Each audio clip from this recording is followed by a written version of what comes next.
Greetings, everyone. Peace.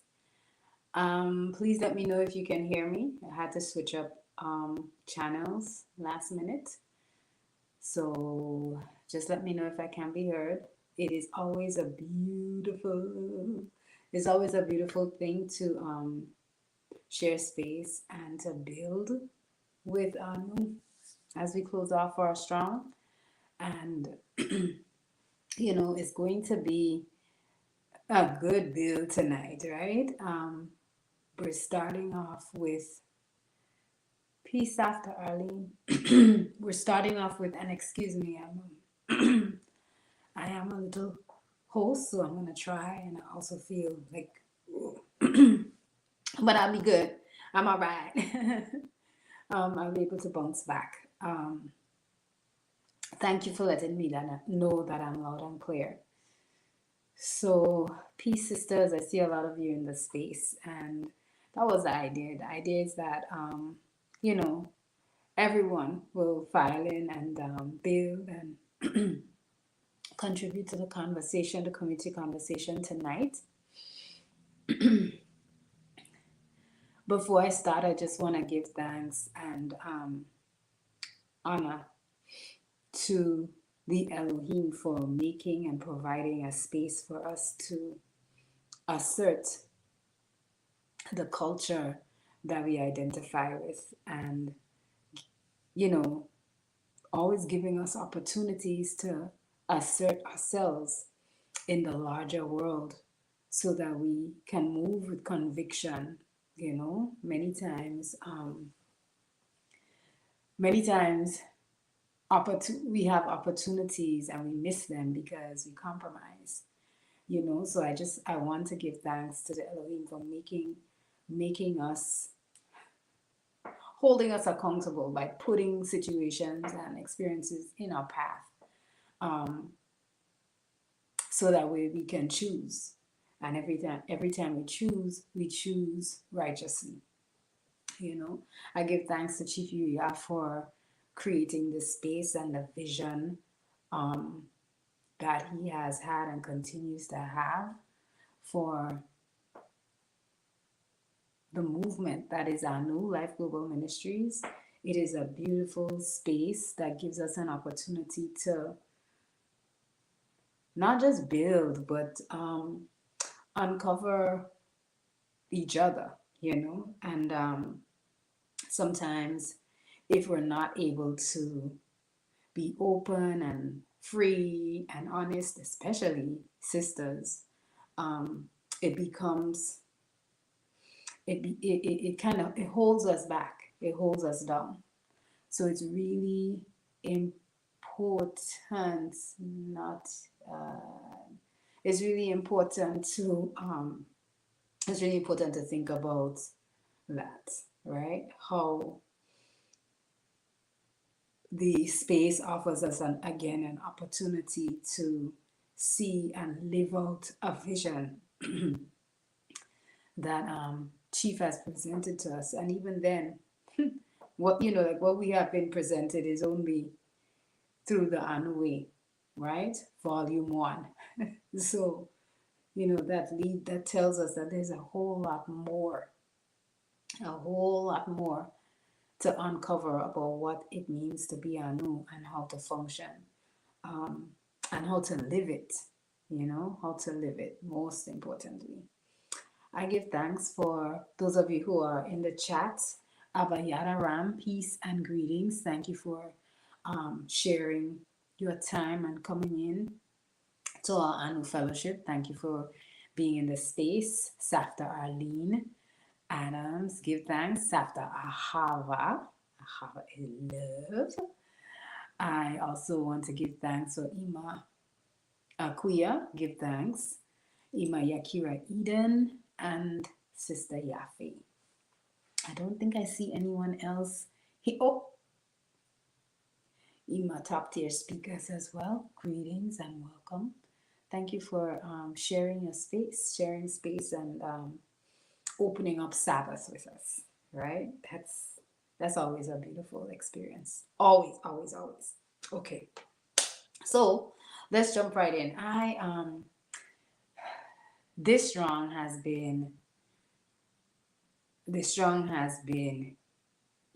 I wouldn't say it was a challenge, but I will say the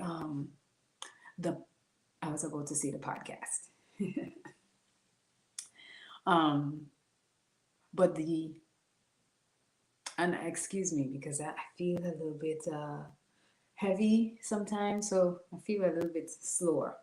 Um just a little bit slower. So bear with me. I'm gonna ramp up soon. um but yeah, I was gonna say the build on Yam Rishan in Clubhouse was really, it's been on my mind all strong, all strong. And I think it was Ima Yakira Eden that actually posted. She posted a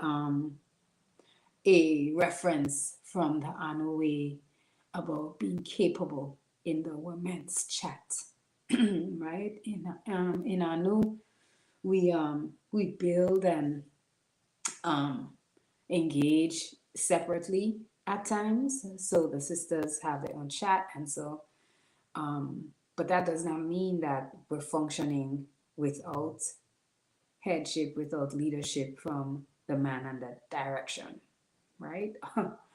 Everything is monitored, everything is scrutinized. So, I think when I share these, I want to make sure that based on instruction too from Yam Rishan, that like I add those explanations. So, like anyone listening is aware of the level of hierarchy and the level of direction that's present in um, the women's ministry and in Anu, period. Period, point blank. Before I jump in, though, thank you for asking top tier speakers. I do feel a little bit, how do they say, under the weather a little bit, but strong nonetheless because I'm not leaning on my own. Um, so like I can move through this, but I'm also grateful that the cycle has come to a close. Greetings, Baba. Greetings, Chief Yuya. Thank you very much for being in the space. Shabbat Shalom to you. I will let you rest well. So um, that build on Yom Rishon really helped me to pause, and I did like an inventory, a little bit of an inventory. I won't say, growing up in the Caribbean, you hear people say we've taken stock and it shut down the whole um, productivity, all production shut down because, we're looking at what it is that we have on the shelves and taking account.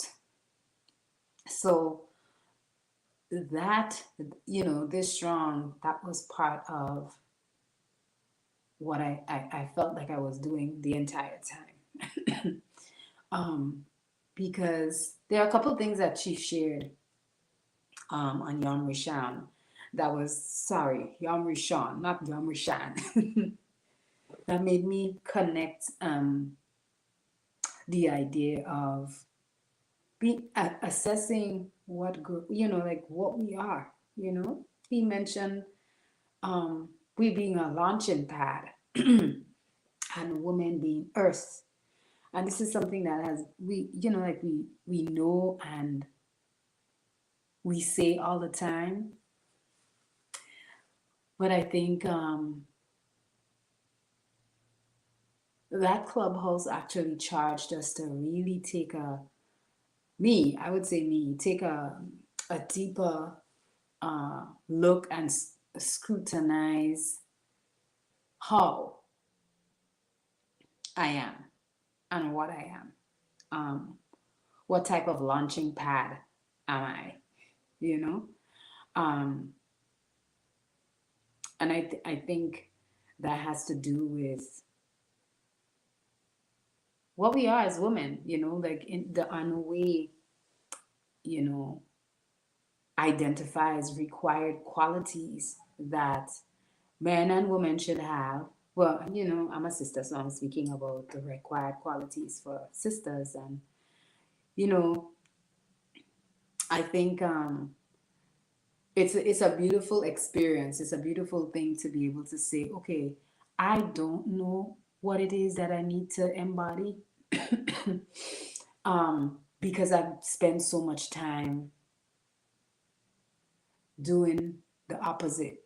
I've spent so much time um, attempting to be masculine, um, and thinking that that would get me closer to, you know, acceptance in a sense. Um, and so, even in my experience from before, it was acceptable for me to venture out into the wilderness by myself, um, and think that that's appropriate or it's okay. And many times I'll be forthcoming with that. Many times it was because I wanted to. It's almost like you want to show and prove that, yeah, I could do this, you know. Um, and that's sad. It's sad because it diminishes the value of femininity that we're supposed to have, right? And so that's why this evening's bill is entitled Women Need Direction. And we could talk about all of the different ways that direction aligns with masculinity and the man. But I use the term because direction is given by a man. And so it's really important for us to think about um,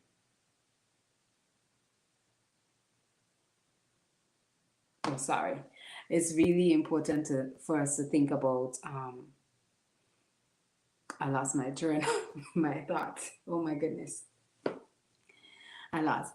But I think what I really wanted to say was just it's important for us to think about how the actions and mannerisms that we have been building up over time, um, they really diminish the righteous attributes and values that we're supposed to have and supposed to function in. And it diminishes our ability to be receptive, and it diminishes our ability to understand what it means to be submissive, right? Because you're busy. I was busy trying to be everything else. And this is from since I was a teen, since I was a teenager. And they were, I think I've shared this before. I will always want to be um, actually known for my thinking, right? Which,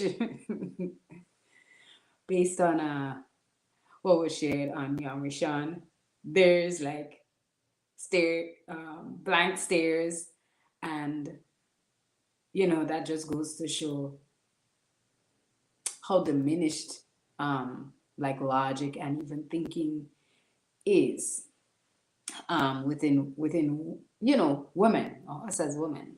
But I thought about the charge to be transparent, and I thought about um, all of the different experiences that I have selected when I was younger, and even um, when I became older. Those those experiences that I elected to have, it was all because I wanted to prove something. And the sad thing is, we don't prove anything except for the fact that we're not, like we have diminished value, like our femininity is diminished. And if our femininity is diminished, then our value as women is, it's that's diminished, right? We can't function. We can't function on our own. We can't function on our own. I know the larger world tells us that, um, because of all the, I guess these are newer ideas in a sense, the newer feminist ideas about who we are, what we can accomplish, and you know how much we are, how strong we are. Even saying that, I think about, there's this very popular picture of a white woman, right? And I actually think this is the visual of feminist rhetoric, right? It's an older visual, but you all probably see it. I've seen it. I didn't get an opportunity to kind of find it and put it in chat. But if anybody finds it, and you want to put the link in the chat, feel free. It's a picture of a white woman holding up like her arms, right?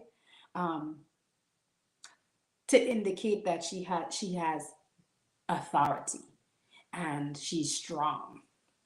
Um, and we understand that women represent power, but that power is diminished and it has no value without the authority of a man and the direction of a man. And I say this, I remember, so I have sovereign needs. Most of you probably know that I have sovereign needs. But before sovereign needs was sovereign needs, it was Kushite raw foods.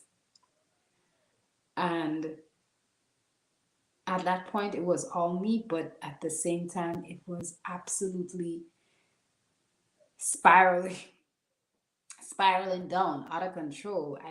I overspent. I really didn't have a business, right? Even though I thought so, I didn't have a business. And this is not my, this is not me saying, oh, I didn't have a business and I recognize that. No, I thought I did.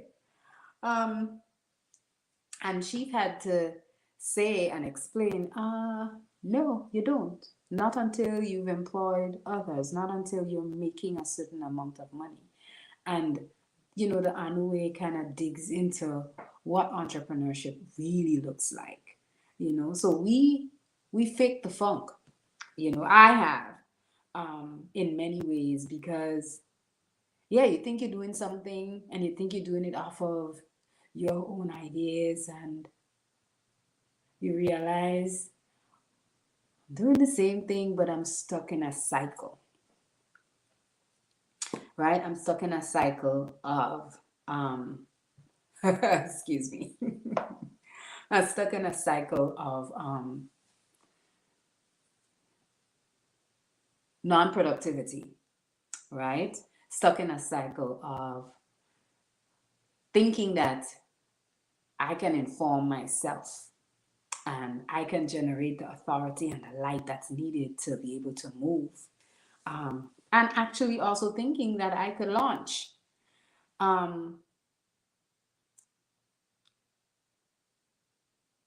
but the truth is, I was sinking, sink in, right? Which is exactly what she shared on Yam Rishan. Like, we're supposed to sink, we're earth, we're gonna sink. Um, and that's what was happening. We we can't allow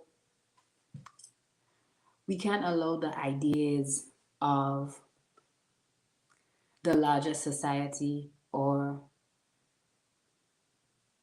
the larger culture that is in opposition to our culture, we can't let that dictate who we are and how we function. Because if it does, then we go nowhere.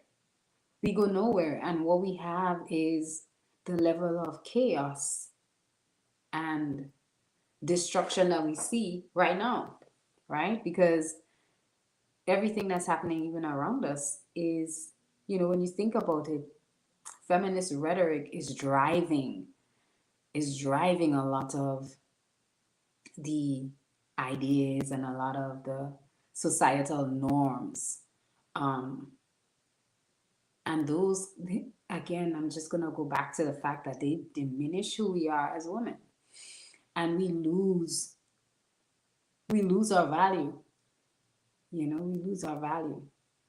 So, this evening's build is really about just exploring how we, even prior to being in our new, um, how we've been a detriment to our own selves. How we have been counterproductive. Counterproductive. I am gonna jump in the chat because I think I see the chat popping off a little bit. And I want to keep up with it. Yakira Eden says direction from the man. That's what you were speaking on. Thank you. Chief says prove something to who? I think it was probably to prove something to myself. Probably to prove something to those who are around me, which is directly connected to a point you made on your mission, Chief, when you said the reason we are not transparent or we're skipping around things. You didn't use those words exactly, but it's because we're trying to we're thinking about the other women who we know who are listening, and maybe it's because we don't want to be judged, right? Which is sad because even though they judge, their judgment has no value. And the judgment has no value because what they identify as their culture is in opposition to the patriarchal order that we align with. So I have to think about, why are we scared? Why are we trying to prove something to people who don't even see the value in us changing as women and embracing required qualities such as being emotionally free, right? Such as being studious. I really, and studious not based off of, oh, I want to study this, so let me go here, but really focusing on the areas of study that you're covering, your headship, your leader, or the leader in your home, house, or whatever dictates to you. That's the reality. That's the reality. And in so many times, we put up resistance because we think we know more. We think we know better. I have, in the past. Like, you think, oh, I used to study I Ching. And that was a big thing for me, actually, because I don't know, I like puzzles and things like that. So the I Ching was like breaking down puzzles and so on. But it was literally doing a reading, right? And I had to come to terms and understand that there are things that we do. There are behaviors or cultural mannerisms that we align with because it makes us seem as if we're powerful. It makes us seem as if we have logic or we have the masculine capacity to break down information and understand it like a man. That's unfortunate. And that's unfortunate. And you see how it weakens you. I am saying, like, right now, I see how it weakens, right? I see how it weakens me. And maybe for those of you in the chat who want to share, if that has been amusing for you this strong, if you have, started to take accountability or take stock a little bit of the behaviors and the mannerisms that have um, diminished us as you know women. Share in the chat. Share in the chat. Top tier speaker says, "Oh, greetings, After Gertrude. I missed you. I didn't see you there." Chief Yuya says, "We can do it." That is the original caption for that image of the woman. Right. Yes, we could do it. And the "we can do it" is like we could do anything a man does. We could do anything a man does. And the sad thing is, like, I was exploring a couple of I was exploring a couple of biblical affirmations, I would say, right? The biblical verses, and two stood out to me. Let a woman learn quietly with all submissiveness. Let a woman learn quietly with all submissiveness. All submissiveness, not peace, not part, not an outward acceptance and then an internal defiance, because it starts to diminish you on the inside, you know, because if that's something that you keep internal, but then there's an outward projection, what is being hidden on the inside will either come to the surface or it would harm us, right? It would, I was having a bit of a conversation with a student who was saying that she was saying she has a friend, but the friend, one of the other friends, kind of turned her friend against her.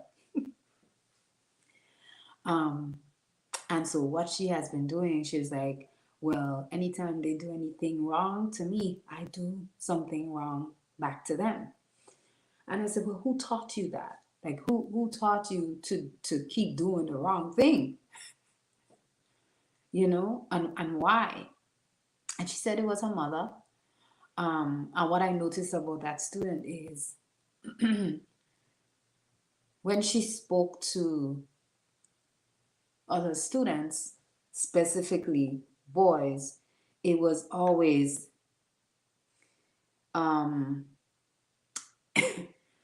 it was always in a diminishing way. It was always in a way that would,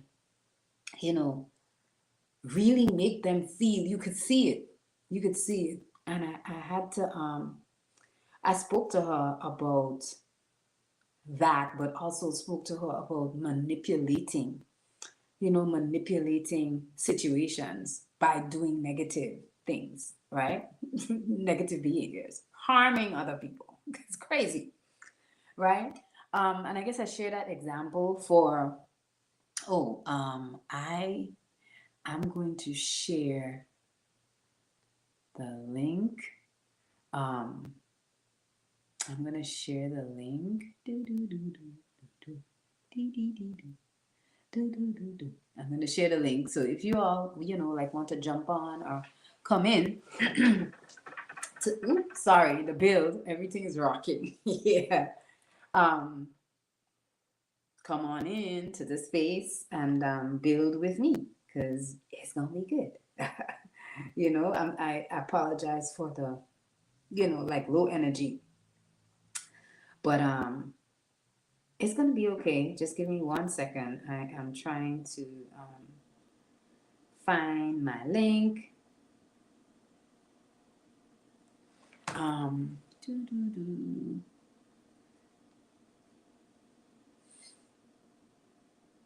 Yeah, I think I put the link in the chat. I think that might be helpful.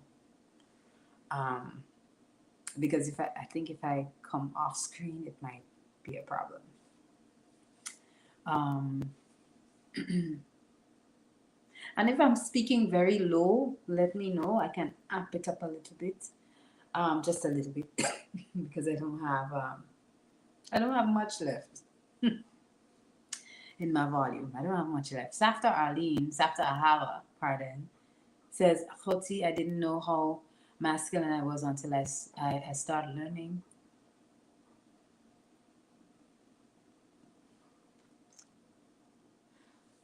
what it meant to be a woman.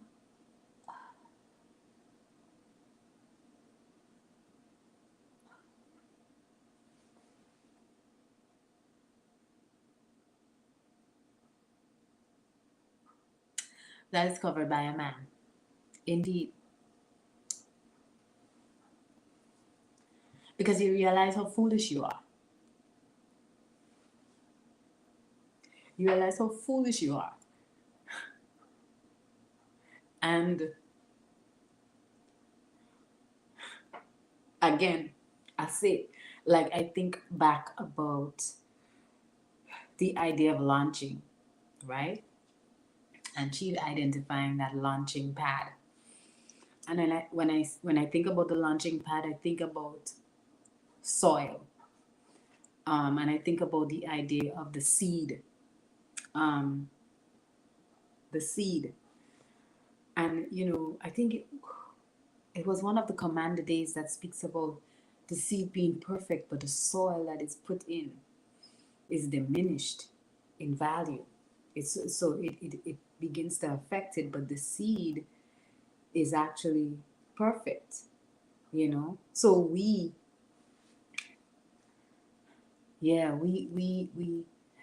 how do you say it? When you have enzymes and they're denatured, right? So it means that they don't function anymore. Um, in foods like raw foods and so on. It's the same thing, right? The seed becomes denatured, right? The seed becomes diminished only because it's not set in the right place, right? It's not set in the right environment. I think it's really important to really not just muse but reflect on. And when I say reflect, not just sitting there in your own brain, but really taking account of the things that we have done and how they build up. Um, and when they build up, they, again, it makes us so hard. It makes us hard. We don't even know how to lovingly express or how to um, engage, because we're trying so hard to be what we not. Um, and I'm not saying, this is not what I'm saying. I'm not saying go in your corner and begin to decipher what's happening with you alone, because that's not going to cut it either. This build is entitled Women Need Direction, because down to the being accountable and down to the assessing of ourselves, even looking at the vital edicts and the required qualities and going down that list and saying, what do I have? What don't I have? What did I diminish? What did I mess up? Right? And identifying based on what our head and leadership and for those and mates indicate and direct us to do in order to fix the issue, because we're not going to fix it ourselves, right? We could identify and explore, these are the crazy things I did, and this is how it's diminished this seed, right? Or the environment that the seed is in. But that man will definitely provide that direction, right? And a compass is a compass is really critical. Chief, you are greetings. Let me see if I could add you to the stream. I think boom. Am I at it? I'm here. Yes. Oh, Peace. okay. Greetings, Peace, greetings. Watch along. peace. All right. Baba. So why did I tell you to add me? So you said I could get some water? I said you could get some water. Yes. I said add me and go get some water. Yes. Okay. Okay. Okay. Yeah. So I'll be filling in why our dear Koti Maria is making sure that she's properly hydrated because when you're doing these sort of segments, it sometimes there's a nervousness, it dries your throat out and things like that. And that's been a consistent thing with our dear sister, though she does bring very impactful information, and she does a wonderful job. She always tends to kind of get the dry mouth and dry throat. So we're talking about the show is Women Need Direction, right? So I provided direction. I think, and notice even when she said it, she had a little trouble saying, "You told me to bring you in so I can go get some water." It's a challenge, it's a challenge. And I think, definitely in looking at the subject, I may be taking things in a different direction. But when you say that women need direction, there's obviously has to be a standing point first of womanhood, because I mean, sure, everyone needs direction, but women need direction from men. And so that requires men to actually have some momentum, to be actually going somewhere, to have divine insight, to have a prophetic spirit. Men have to be prophets, real men, you know, and then what happens is that cascades to women. It doesn't just cascade to biological females, so it's such an interesting thing when you're looking at the subject and you kind of just look at the nature of how we are to relate to each other, whether you want to look at it from a spiritual perspective or, even if you're just looking at it from a social perspective, there are things that are known, you know, um, and knowable. And then there are things that we are living out, if you will, as it relates to how we reference the basis on how we deal with each other. Okay, I'm gonna go to the chat real quick. So Sister Aquia says, thinking back while in the military, I wanted to prove I could do what men could do physically. I was so wrong, and as you mentioned, trying to be what I am not. My seed was rotten. Yeah, maybe, they're definitely that seed of thought. But what's so sad about that is that when you have women who are so hell bent on doing anything that is anti female, they end up missing out on the joys of being a female. And sometimes they may not wake up to that until, many years later. Willfully they wake up to it at some point, but sometimes they wake up to it and it's so late, it's so delayed that they missed out on a lot of the beautiful things that they could have done exploring the philosophy of the consciousness of being a woman and being able to reconcile and synthesize all of the information and creative possibilities of what it really means to be a woman, because there's so many, even when you explore the metaphysical terrain, in terms of what it is to be a woman, and you set aside some of the social questions of, well, I should be able to do what a man could do. I can, which is so, it's so sick. But a lot of it begins with knowledge of self. When you start to appreciate the differentiation and the complementarity of the sexes, if you don't really have proper knowledge of self, then you can have any sort of sick society come in and remove your grounding and the divine. And we're seeing that every day, where that grounding is removed, and the issue around gender and sexuality and gender roles is becoming such a complexity that there's even new language that's being created just around the discussion just to keep you confused so you can never penetrate towards the truth in a significant way, so Sister Maria is back, so I don't want to take, I just wanted to make sure you got something to drink, so I don't want to take you away from what you were doing.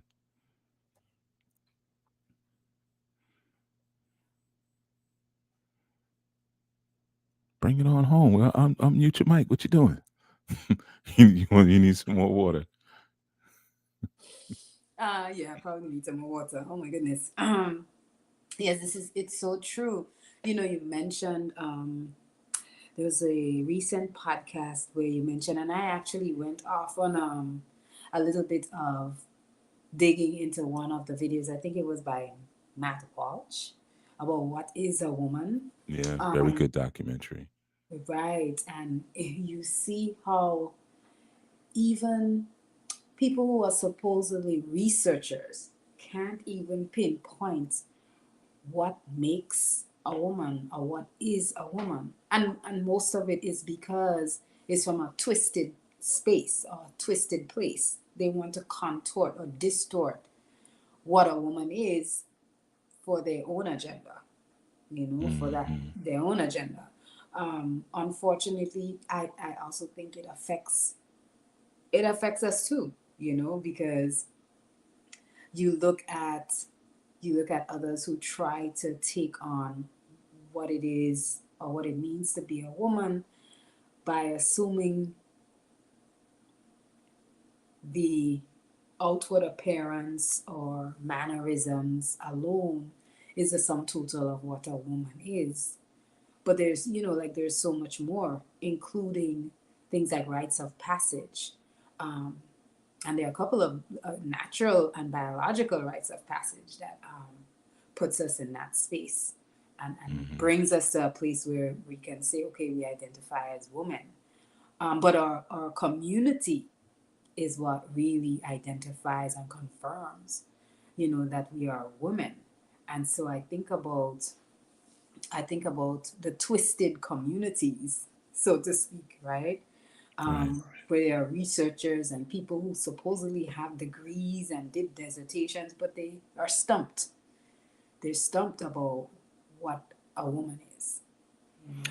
Yeah, I mean, there is if we can really look at let's say the deeper theology of the body, right? If we can really see the divinity of of Nikeva, as we might say in another language, but really see the divinity of the female in that sense, understanding that, if we were to take it from even just the logos, Elohim created Adoma in his image, right? So um, that's an image that's worth studying, that's worth learning about. That means that the body itself, the artful design of the body itself, is its own theology. You know, like if we have a symbol and we say it's a sacred divine symbol, we spend time. I mean, there's some of us who take a lifetime to study all of the different angles of the Ankh to try to figure out what's really being conveyed in this Ankh or the Inyami symbol, or the Sankofa symbol, because we understand these to be symbols that were divinely given to us. So if we look at our bodies and our formations in the same way, recognizing that they are the reference that we have on earth to the divine, then we could create, just as we do out of those same symbols, we can create a whole theology from the body and understanding the body, whether it be in abstraction or whether it be inside of the philosophy of just being a human, right? So, like when you say that there's some people who, then I mean, yeah, maybe they're not stumped because they're not even trying to figure it out. They're not even trying. They're programmed not to go down that road because we're talking about seeing ourselves as divinity recreated through the mind of divinity. and not becoming a general notion for all of us for how we perceive each other. So therefore, if I see a woman and I look at her, I I create a theology out of my observation of who and what she is. She becomes so much more amazing to me as a woman because I understand what she was, her designation in being that is a part of her corresponding to something that's heavenly. And the same thing, me as a man, I look at myself in terms of me being a correspondence or a hypothesis, even that's born out of a sacred mind. So for me to remove that, have it removed, to stomp it out in any way would be for me to remove an immediate theological access point that I have. Because before I learned how to read, even as a 3, 4 year old boy, I understand that I have a Tilly. And that within itself, what is this thing down here dangling? You know, um, yeah, Tilly. You don't know you're looking around. You know what the Tilly is? Fruit. Fruit of the loom. I have fruit, as my mother used to call it. Your fruit. So that right there is my first immediate access to something deep and spiritual, right? So to remove, and that's a composite of my basic essential nature and my basic essential imaging.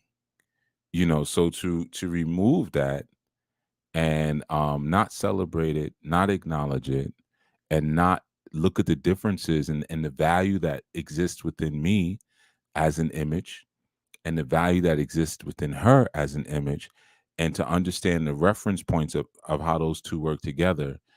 To do that is absolutely satanic, because Satan's job is to flip everything that the Elohim create upside down.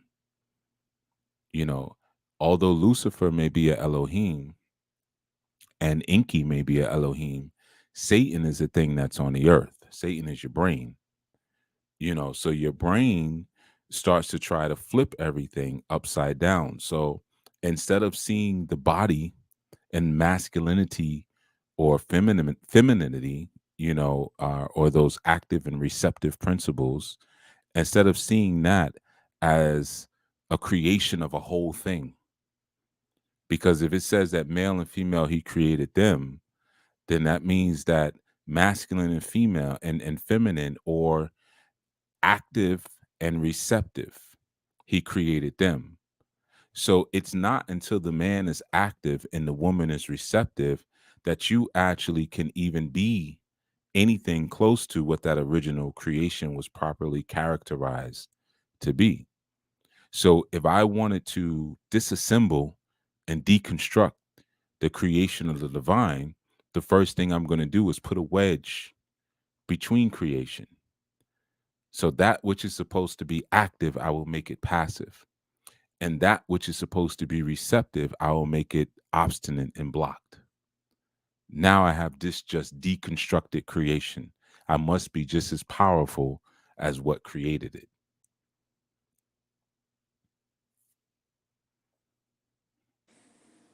So then, yeah, so then that makes it very difficult to find You need more even. water. Yep, Hmm. Yeah. I do. So while you're drinking your water, so we're looking at the substantive properties and the powers and potencies that we possess as being together. As being active and being receptive, there's a great potency. Okay, she's back, so she drunk. All right. What were you saying? I take a little sip. Mm-hmm. I was saying that so what that does is it detaches us or unhinges us from like being in harmony with the rest of our environment, which is functioning based on masculine, feminine anyway. So even though we're out of alignment and disharmonious, so we're surrounded by an environment where there's that balance where feminine and masculine attributes, um, I don't know, maybe there isn't an understanding as there would be an understanding for based on human understanding, but other organisms have a level of awareness of how to interact based on the principles of masculine and feminine. So we're actually acting out of accord with our environment. Mm. Absolutely. I mean, I would say that we're acting out of accord with our external environment, but even the animation of our internal environment, because we're Yes. animated by the soul, and the soul communicates um, that same being in which it subsists inside of. So the soul is living within the Elohim, within the energy of the Elohim. So it receives that energy, but then it actively gives the energy of animation so that we can be animated and be a living soul. So the soul itself is that's the androgyny of the soul, because the soul itself is a receptor. Over here kicking stuff over. The soul itself is a receptor, but at the same time, it's an active energy that it receives its existence and life from the Elohim, but then it sends that existence and life and it communicates it throughout the human body. So there's an internal, like you said, yeah, with our environment, we have a certain discord, but even internally, when we don't take those two principles and put them together, we lose the potency of relationship. There's a beautiful potency in giving and receiving, because giving and receiving, masculine and principle, or masculine and feminine, is the potency of human nature. That's what it actually is. you know Human nature is, it loses its power if it's only taking. I see. It loses its power if it's only giving. So human nature loses its power if it's only masculine. It loses its power if it's only feminine. One has to receive, one has to take. One was built and designed, you know um for that. So within that, we become a reflection of the triune of the Elohim, where it's that, you know all the mother, father, child, right? So you have one that's giving, you have one that's receiving, and then you have an intercessor in between that's doing both. Which You would be see, the child, that understanding. right? you know so the potency of what we are is concretely manifested and realized within the soul, and then it unites itself through the matter that's designated. And that's the thing, like, what you're describing as far as what's happening in society is they try to make matter, human matter, as if it's accidental, as if it's not designated. But matter itself is designated in either a man or is designated in either a woman, and that reveals an embodied complementary that exists just inside of humanity. Because from the moment you say male and female, he created them, you already said that he created something, or they, rather, the Elohim created something that was complementary from the very beginning. So it's not like one thing was created and then another thing came. Right. This thing was created to work in a complementary role, where there's a in terms of the activity, in terms of the receptivity, and that insight that we represents the, as far as like what men represent, we have the insight of the active principle, and the women have the insight of a reflection on the design of the human body that leads to a insight. Like, women's receptivity is reflection, and it's a reflection um on design, and that becomes the woman's insight. So woman's insight comes from what she's reflecting from the active principle of the man. And Right. I mean, that's what I spoke about on Clubhouse recently. Like, don't be sitting up here talking like you just have all this self-generated insight, because it's confusing to women or females, because real women don't think like that, but females who want to lean in that direction anyway, they take that stuff and grab at it. So We have to be very clear about what we're saying in terms of the principles and capacities that we possess and we function out of as men and women, and have an honest analysis of that experience. Right.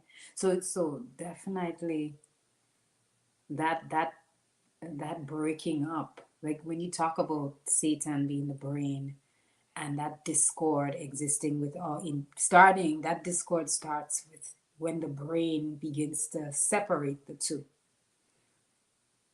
Yeah, absolutely. The human brain will, because the human brain is functioning on division. The human brain is your SU energy. It segregates. Right. This is over there, that's over there. So we come up with concepts such as the female brain and the male brain, or the left brain, right brain concept. But I mean, technically, there's no such thing as that. I mean, it's conceptually, it's a theory that we utilize to kind of understand different parts of the brain, and more importantly, abstract thinking versus linear thinking. you Right. know but ultimately, if you're leaning on the brain to get everything you need to commensurate a particular sort of knowing, then you're going to get messed up. You're going to really get messed up, because the brain is not trying to take in the issue of the soul, or the essential principles of the substance of spirit. The brain is not thinking about that. Right. And every person who is of Adam, or Adam, is a person who is in union. They have a particular union with the soul and the body, and to one substantial form. So the brain will try to separate that. Tell you not to worry about the soul. You can get to another time. Not to worry about the spirit. Barely even worry about the body. Just worry about your personality. You see. Right. So, and that's a some of it is a personal construct, personality, personal construct, and I'm sure even ego, you know. Yeah, absolutely. Mhm. You speak about the brain, and I keep thinking about, yeah, the idea that the left brain and the right brain, but even the idea of left brain, right brain can only function in complementarity. So Hmm. the left brain doesn't function separate or on its own, right? Nor does the right brain function separate on its own. They have to work together. Right. Absolutely. I mean, at the end of the day, when we're talking about men and women, we possess the same essence, but that essence is only differentiated and individualized, or actualized rather, based on that individual human. So there is a flow within us, within our own inner structure, our personal inner structure. So there isn't that division from left or to right in that sense. It's a beautiful dependency. I'm always doing things, because coming up in a drummer's household, and I guess I just have it in my DNA. I'm always beating on things, always making rhythms and beats. I can't help it. It's all day, all night. But I'm always doing different exercises to strengthen left and right hand. That also comes from fighting too, and stuff like that. You want to be strong on each side. So those are excellent, just different exercises that you may do for ambidexterity, to kind of show that balance, or show that no, these two things are working together. And there's no, I'm only going to use my left side, and my left side is going to be in charge. You can't do that. I mean, people who do that, and we visualize it, we see, oh, you had a stroke. That's usually what that looks like. Oh, One half of your body is just not operating. You know, so it's always a potency of complementarity. But we live in a society that they focus on the one part where a man and woman is basically created of the same stuff. even though maybe religion may tell you that the woman is built out of the man's rib, but they're basically made of the same stuff. But the reality is they're made of the same stuff, but women are made of finer stuff.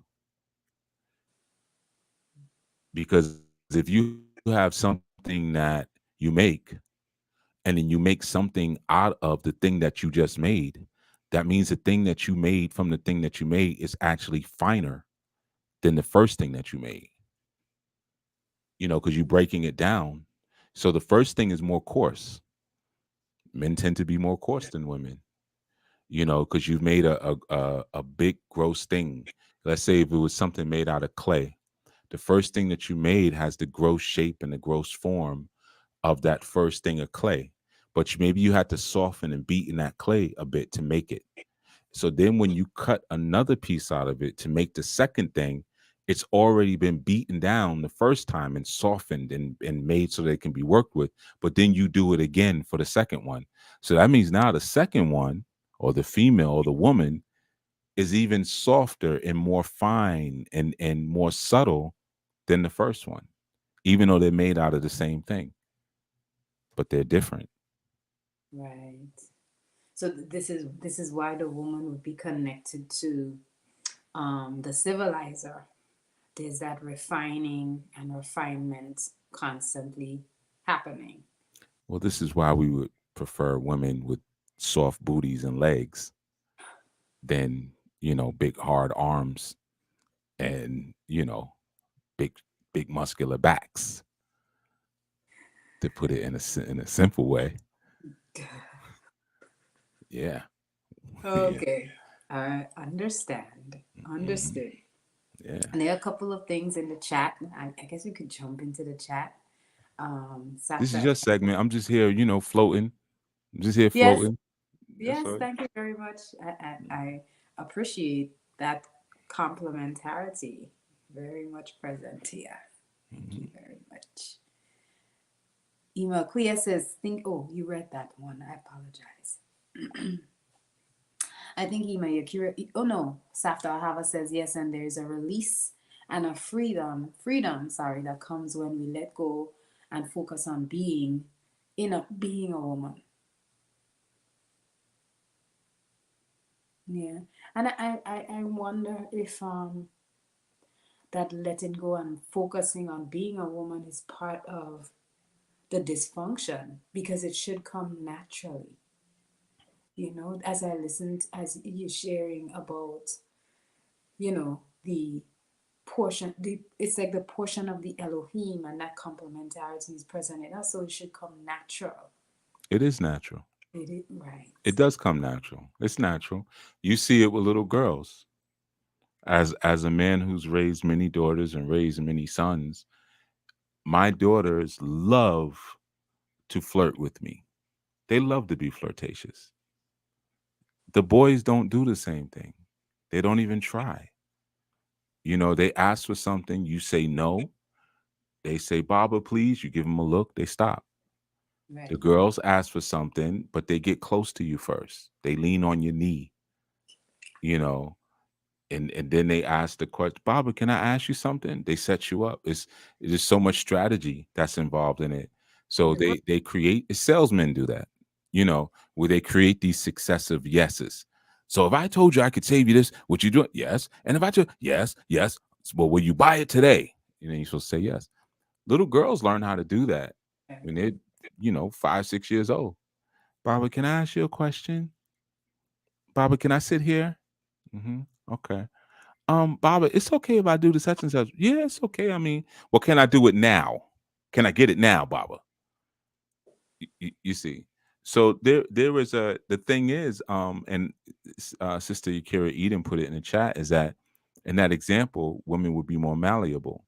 So because she is made of that finer stuff, and of course, there's so many feminists who have an issue with that because it's like because she's made out of finer stuff and she's more malleable, then they imagine that she's been actualized to be subservient, which she has been, but that's obviously an issue. But some could also read that and see that Hawa or Eve can also be seen as the pinnacle of human creation, because she came second and because she was finer. So there are some things that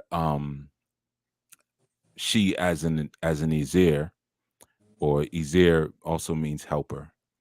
Um though feminists will tell you they lie and say, "Oh, Ezer means slave." It doesn't actually mean that. It actually means a divine aid. So it's not even just helper; it's a divine aid. Almost like the woman is more ethereal. She's more of a spirit than human because she's the man's divine aid. You know, so naturally there is that complementary. Naturally there is that understanding, but we all have opportunities to fail. Every last one of us, man and women included. I have opportunities every single day to be a sissy. Every single day I have an opportunity to be a sissy. There's things that happen and that occur where I can be less than a man. And sometimes they're very subtle. Sometimes it's talking to a woman and she says something to me and she says, "Listen, let me tell you something." And I could let that ride, or I could say, "Wait a minute, don't ever give me an order. You can't talk to me like that." No, I just say, "Listen, that's how I talk to people. Can't talk to me like that. I'm a man. You never ever will tell me what to do. Stop." Right? Or I could let it ride. And in that there's a spirit that's working in her that's trying to destroy the relationship. She may not even be clear. And when I say relationship, I don't mean amorous. I just mean, man, it could be my mother, it could be my aunt, it could be my sister. It doesn't have to be someone you're amorous with, but there's that spirit that's ever present in her, and there's a spirit that's ever present, or around her, and a spirit that's ever present around me, that's seeking to destroy the first insight that we have. So it's a divine original thing, that is present when you look at, like I said, that word of, or that concept of being a servant or the helper or the divine aid, Ezer, and then you put it with the other part that it's always used with which is kikignedo, or kiknegdo, which means to see, or to be in front of something, or to catch the sight of something, right? So if I say that I'm a divine aid in front of, then that immediately means that someone is designating me as that and looking at me and is sanctioning me to be that, which of course is the man. So I'm his divine aid, and I stand in front of him, or in the sight, because it also can mean in the sight of, divine aid in the sight of, right? So um we're born with that sort of spatial sense between each other, or that spatial recognition. And that's there's just an order of creation, and she stands out. The woman will stand out in front of that man and meets his gaze. So there's a sharing of responsibility and a preservation of that relationship, and even of the responsibility that we both have together, right? But what's significant about it is that her role is signified by my ability to see her. See, so you see how it's like it's checks and balances, because it's like so that means I have to have sight, but she also has to be that thing, because we live in a day now where all women tell you they have that. Oh, I'm a Proverbs 31 woman. I'm a Proverbs 31, and they're not, or they want traditional gender roles in a relationship. Well, I think a man, if he's really interested in you, he should take you out. He should fly you out. He should pay for your babysitter. He should do. Okay, so you want him to take on husbandly duties, but you slept with 20 people. You're not a virgin. Your father isn't present. You don't have any traditional, you want traditional benefits, but you have no traditional value, right? So and it goes both ways. The guy may be saying, well, I want a woman who submits and who's cooperative and who cooks and cleans and so Right. forth and so on. But when that woman says, okay, well, you know what, I will have 7 of your children. I would love to have 7 of your children, and I would love to iron your clothes and use hydrogen peroxide to get the streaks out of your underwear. I don't have a problem doing any of that, but I don't think I can do that and work 40 hours a week. May be difficult for me to do that. And he might say, well, we need that extra income though, because I'm still trying to get my thing off the ground. And, well, then you're not a traditional man. You can't demand those sort of things. So I would say that those claims go both ways, but as male and female, we're born with the objective sense of how we work together. But there's evilness and wickedness that seeps into some of us stronger than others. You got females who want to be in charge.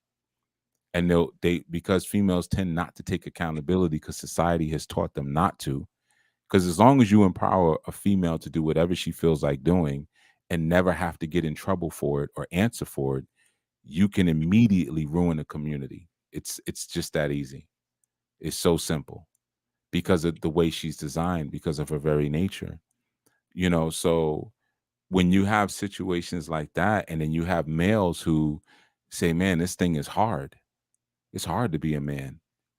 Like I gotta have answers. I gotta go out when I don't want to go out. If I'm shy, I gotta talk to people. When I don't want to talk to people, I got a whole I got 4 or 5 other races of people who want to see me splattered on the concrete. They hate my guts, and I can feel it as soon as I walk out of my door. You go through the whole list. I'm always a threat, even when I'm just minding my business. I'm a threat, and people treat me as such. You know, it would be easier just to be a girl. That would be Oh, easier. mm, Let me just be a girl. Let me just soften it up a bit. Let me just tighten my pants. Let me get a size or two too small for my pants to let people see that I'm not carrying any weapon and I have no intention on fighting or doing anything physical in what I'm wearing or anything like that. Let me wear colors and things that show just how friendly and soft I actually am, you see. Because this being a man thing and being coarse and being directed, it just attracts way too much heat and mm, it's just too hard. So let me go be something else. Let me tell her, let me get a bossy female and I can spend the rest of my life complaining about how bossy she is, but at least I won't have to worry about paying the bills because she's mm, going to take care of that. I'm right. not going to, some nights I'm tired. I don't feel like having a conversation about should we put our son in pee wee football. Should we put our daughter in gymnastics? I don't really. I'm tired. I don't care about that. So if I get a bossy female, she's going to make all those decisions herself. I don't have to worry about it. I ain't got to deal with it. I can just play my gaming system. You see. Mm, So it's on both sides. right. It's just that as it's supposed to, it manifests differently. So yeah, you have females running around here like white supremacists, and you have males running around here like nice word. Males running around here like they have an exotic collection of Vaseline, you know, from all around the world. Yeah, and they like to hang out in Boys Town, you know. Right. They're not a Be- threat. They're They're not a not threat. And a that threat. was the whole point, to make them not a threat. And a masculine, hard-headed female is not a threat. She just imagines in her mind she is. Especially like when they go that other way and they become like what they call butches. They become butch, you know, and they really think they're doing something. And they're laughable. No one's scared of you. Even when you see a female cop, nobody's scared. Because at the end of the day, you punch her in the face and take her gun, which I have seen with my own eyes more than once. Nobody's afraid of a female cop with the gun on her. You see, so it doesn't work on either side. On either side, it doesn't work. Each one is trying to be something that they could never be, which maintains an internal insanity and decomposition of that internal personal spiritual structure. The spiritual structure completely collapses because the essence of what they are as a species is not substantiated through their mind. So they become imprisoned and encaged by trying to be sameness instead of analyzing the differences, which is the part that frees you. If I just focus on the difference that makes me a man and explores that, I become free in a society. Because there's things I do in this society that have nothing to do with being a man. Like, I want to make a lot of money so I can drive a fancy plush car. But as little boys and even as young men, we didn't want anything that was soft and plush other than our women. We want to ride dirt bikes. We want to ride 4x4 trucks and feel like the road underneath us bouncing us around. Those are the cheaper vehicles to get, you know. So if I focus on what I'm supposed to be, it becomes freeing. And the same thing for the female. She's trying to be like the man. So now what happens is through trying to be like a man, she damages her womb. Now it's more difficult for her to have children. So she has to spend more money at the fertility clinic to now finally catch up. And she doesn't even know how to be a mother. She has no clue what to do other than put some sperm inside of her and have a baby. So now that becomes more expensive because she spends more money, not only in the restitution costs for raising delinquent children, because she didn't know what she was supposed to be doing with them, but also like I said, the fertility clinic, the extra babysitting, and all of these different things, because she encaged herself in the illusion of sameness. But if she would have said, "I'm different, I'm a woman, I ain't doing all of that. I'm over here," and the man said, "I ain't doing all of that. We're different, and I'm gonna be free in my manhood," then you would snap this matrix in half. It would break in half. It wouldn't be able to. There'd be nobody to participate in it. Mhm. I think about one of the recent podcasts you shared about. Oh, it might have been a clubhouse. So you said, "What about the woman who doesn't want to own a gun?" And I had to pause and I said to myself, "Yeah, think about all how hard you have to be able to withstand the power of like a firearm and Mhm. brace yourself and it's a level of hardness and the way you respond to all of it." And I could say that because on the retreat I fired one. But it does, yeah, it hardens you. It hardens you. And it requires something different. It requires a different thought pattern. I think about just the idea of taking a life or injuring someone and how what that exposes a woman to, you know. Well, what it exposes a man to is a sense of pride, and that's something we can't say in society, you know. I mean, I just said it, so I don't care, but it's a pride. If somebody tried to break into my house and hurt my family and I popped them, that would be something that would be what we'd be talking around the campfire. When I'm long and gone, my great grandchildren would be talking about that. Because I know for a fact, because my grandfather and my great uncles, they offed several people. One time someone kidnapped my great aunt and took her states away, and they went after the guy and they got rid of him, right? And I still, and these men and these women, they all dead now, dead and gone. And I talk about it, and it's a source of pride for me that, yeah. And grandfather opened up the back of that trunk and everybody threw their guns in the back. They thought they was going to invade a country and came back with my great aunt in the back seat. You know what I mean? So for men, it's a different sort of thing, but and that's part of That's part of the genius of understanding what's deep inside of us. You know, men have a relationship to things as we're supposed to, and it's been reversed where women want all the things, you know. Mhm. But in the beginning, it was man was tasked to have dominion over all the things. He was tasked to name all the things. Once you name something, you have dominion over it. Right. But remember, he named the woman.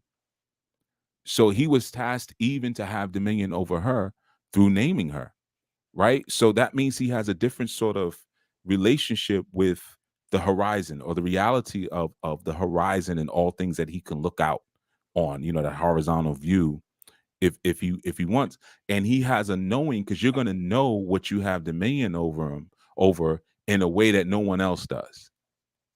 So now you bring the woman in, and she now wants to have that same relationship with things, but she doesn't have the dominion over them because he does. So that if she doesn't know those things like he knows them, you see. And that's where that's where a lot of the twistedness comes in. Like you said, yeah, if you're taking a life, most men, including myself, we have no problem taking no life. As a Ogun priest, I love killing animals. Love it. Like it could just be a pastime. Bring me anything you want. And I've killed so many different animals. And it wasn't until I started killing all those animals, especially the ones that were fighting. Mm. You know, it's one thing to kill pigeons and turtles and stuff. I've done those. You know, but it's another thing when you got a ram that's not tied up and it's not in the compound. Like you have to go get it, and it's running. It runs you down to the next village. I've done that. And I got to sit and play dumb and act like I'm not trying to get it in. I've done that, and then have it try to hit you, and you know what I mean. I've done horses. You know, imagine sacrificing a horse, right? So for a lot of women, they'd be like, "Oh, that's crazy." And I'm not saying these are points of pride, because that was a part of my development. I don't need to do any of that stuff anymore. But when I was training and I lived um overseas, everybody wanted me to do all the killing, you know, and I guess they probably saw, because he lights up. As soon as that knife come out, you know, he lights up, you know. But at the same time, my relationship to those things is different because I have dominion over them. I see. It's in my DNA to have to. If I name you, I got dominion over you.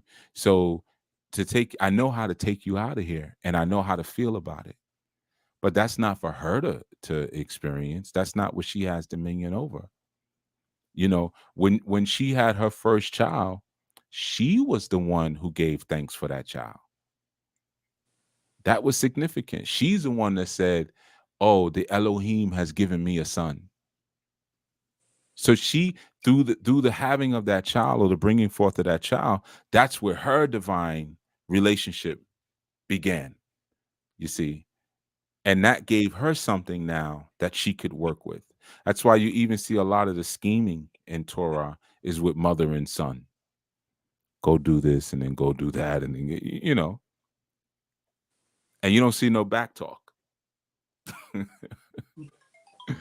Because that the orientation is very clear as to what it's supposed to be.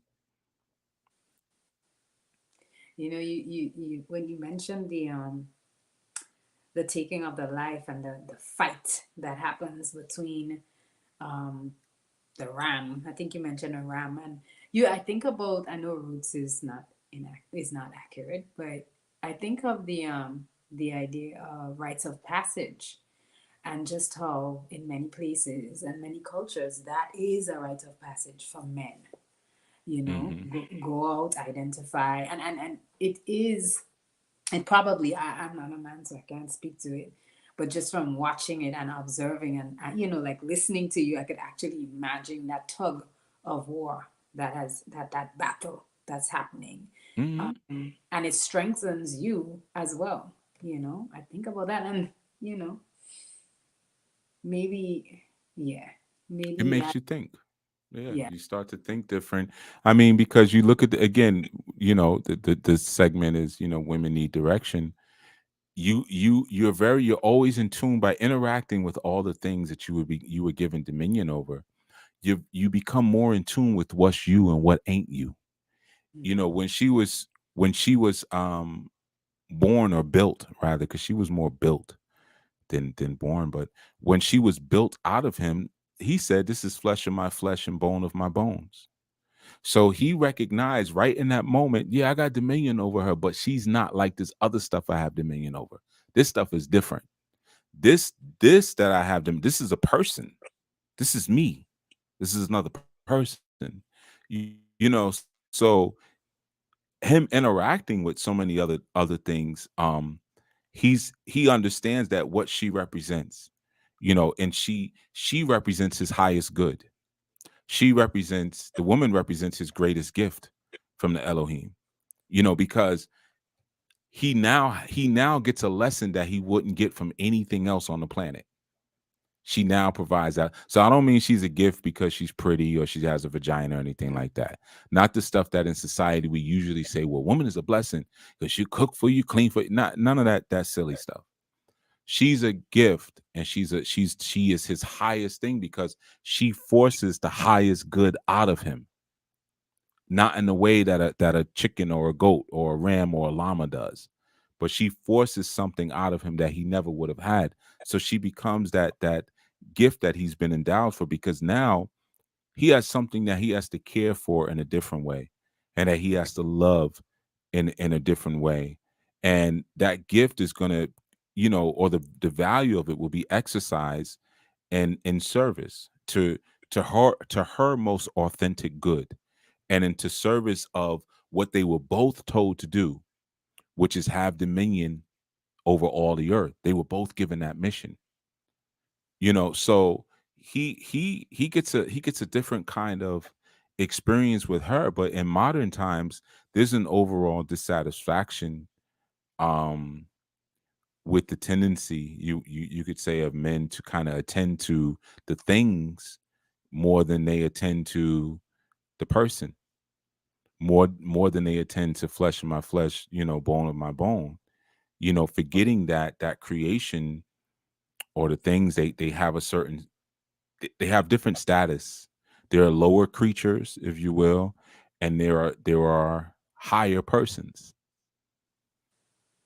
But again, that's being eradicated. So that's what I'm saying. When you take the manifestation of the genius of um the divine format and all of this, and you ridicule it, then you end up with a lot of resentment towards that design, when it should be gratitude for that design. Because what if I know people be offended by this, but whatever. So what if I was given flesh of my flesh and bone of my bone to take care of and to care for, and it was something that looked exactly like me? That'd be messed up in my book. Like, and I mean literally, like it was a mirror image of me, another Chief Yuya. So it's like, okay, I'm gonna put you to sleep, and when you wake up, it's gonna be a big bald head dude there with a beard and big teeth. And this is flesh of your flesh, bone of your bone. Now y'all go out and what? Come on, man. That's messed up. You know? So there's another kind of gift there, in that this thing is different. And I have a natural lust for it. And it has a natural lust for me.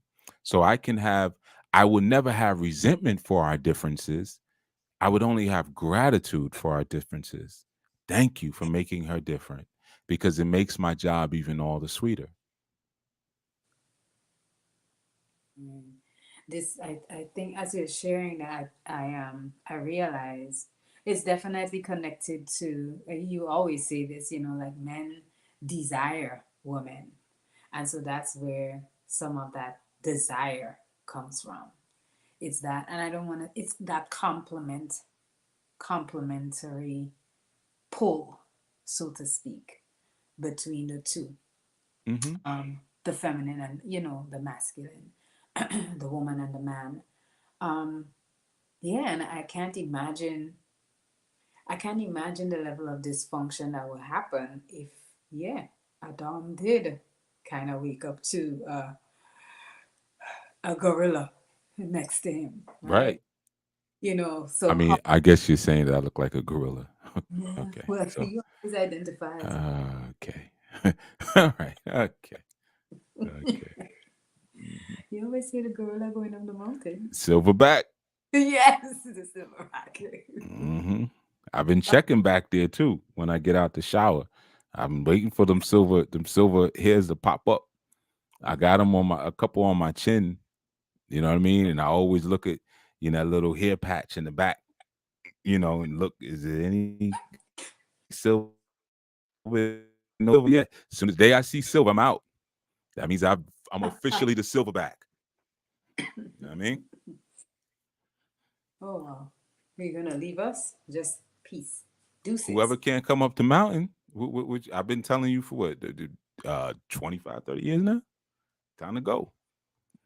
See, that's the difference too. Like, as far as the masculine insight, like man's first reality and contact was with the divine. If you even look at the story, his first contact was with the divine, whereas the woman's first contact was with the things. Because by the time she came forth, there was animals and everything. So her relationship to understanding where she fits in is going to be so much different. He's always going to be looking for divine information and direction because that was his first contact. It's like always going back home because you were raised by your parents. So you always go there because you know what it's like to be able to recognize that. Even though Adam or Adoma, upon seeing her, may have seen an equal, at the same time, he was even more clear of the difference between them because of his time alone, in self introspection, if you will, you know. Mm. And an appreciation for that, because like I think you mentioned that before, appreciating that difference. Absolutely. Yeah. Don't you want to go to the chat? Isn't that what you do about this time? Uh Yeah, I'll be watching. I just don't usually comment and stuff, but I'll be watching. I know how it goes. I know the deal. well, I think you're in the space breaking it down, and so the silverback is here, so Not yet. nobody's saying anything in the chat. I see him. I saw it. Sister Yafe said, wow, I didn't even think of that being a motivator for some who Right. have decided to relinquish the role of a man. That's Yes. one. And then Sister Yakira Eden gave you some of the spellings of the words that I was saying, as well as the meanings.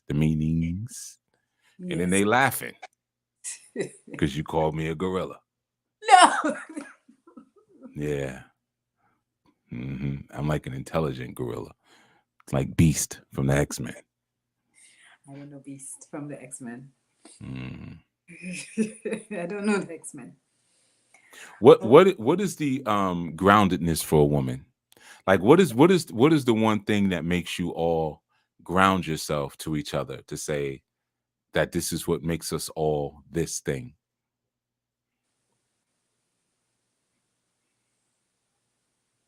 Hmm. This thing, as in a woman. Yeah. Hmm. I would say it's beyond biology. There's a. I would say it has to do with being free in emotions and being not nurturing is the word I was looking for. Oh my gosh, the word just like left me. What is other women? Maybe some of the other women in the chat who over here making fun of people. Maybe they got something to say.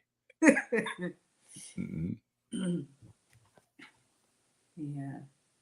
All Because I right. So mean, no, I'm share. sorry. Go ahead. Oh, what Just happened? encouraging. I was just encouraging the sisters to share. Oh man, I already told them to share. You ain't got to encourage them. Forget all that encouragement. I think that when you think about like women, what one of the things, because women tend to be a bit more social and men tend to be a bit more antisocial, and like you think about the emergence of women onto the planet, they immediately had to understand themselves in relationship to others, because by the time they got here, somebody was already here and other animals and things were already here. There was already a system here, whereas the man, he was in solitude. So his genius kind of brings him back to that solitude. So his horizon is or his first experience, his horizon experience is loneliness, whereas her horizon experience is different from the start because it's always about, again, the relationship to others, or to the other person, him. Okay, the man. Mhm. Hmm. Yakira Eden typed It- something in the chat, but there's so many typos in it. Not sure what she was trying to say. There's a lot of typos. So she Um, said it 3 times.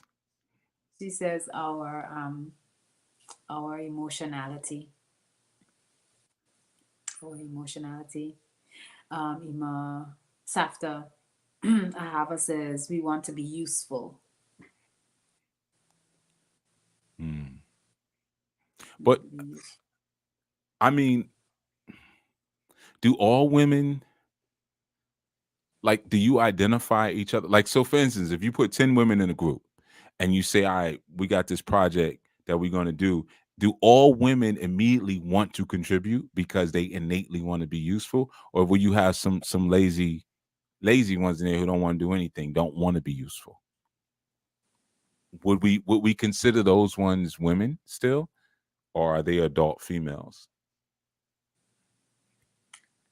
I mean, if that's the standard, then they would be adult females. If Hmm. that's what we've decided on, that is what makes a woman, or what diminishes womanhood. Yeah, I'm not even speaking about what makes a woman, but really where you connect. Right. You know. Yeah, I think it's the emotions. I think it's being that free, being free in our feelings and the emotions. I think, and sometimes it goes against our nature in a sense too, because sometimes we we can't we bond over trauma, and that Hmm. bonding over trauma is because we're bonding on feelings and patterns of over time, and sometimes, yeah, it's that bonding over trauma, and that kind of connects to, not kind of, it directly connects to emotion and feelings. But there are men and women who also bond over trauma. And Yakira Eden, I was joking about the typo. Come on, knock it off. There are men and women who bond also over trauma. Sometimes relationships are formed. Yeah, we met each other in the support group. You know what I mean? Why you did your voice like that? I don't know, because just if I was sad, because I just imagine that'd be a sad relationship. So you wouldn't be like, yeah, we were at the coffee cooler and we were on break at the support group and we got to talking and find out we both like building model airplanes. I don't think it happens like that. It's like we were at the methadone clinic and yeah, they were out of orange juice to mix with the meth. So yeah, she shared some of hers with mine, and now we're together. It's been 7 years. I God. think that's how it would come out. You know what I mean? Oh my goodness. Yeah. Tap, the speaker says, we all need light direction guidance. Yeah, but when you go into a woman based on what top tier, not a woman, not go into a woman. I didn't mean to say that. When you go into a room, Right. do you is that how you identify each other? Like we all need, like, is that what you see in each other? We all need light direction and guidance.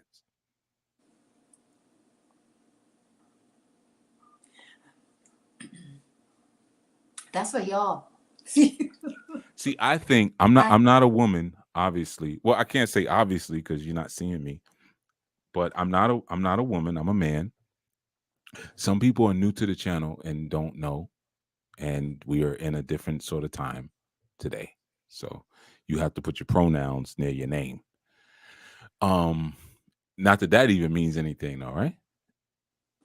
So yeah, Yafe, you all want attention. That is a good one. Absolutely.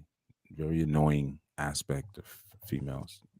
Um, yeah, you all like that attention. Gimme, gimme, gimme. Um, I would think, and this is just one, I could be one, is that you all identify with each other based on your capacity to bring forth life, to have children. Even if you don't, but the capacity to do such. So even if it's a woman that you can't stand, or if she's of a certain ethnic group, I think that's always the bonding agent, a pregnant woman or a woman who wants to be pregnant or a woman who's giving birth, that it immediately activates that feminine spirit in all women, that capacity.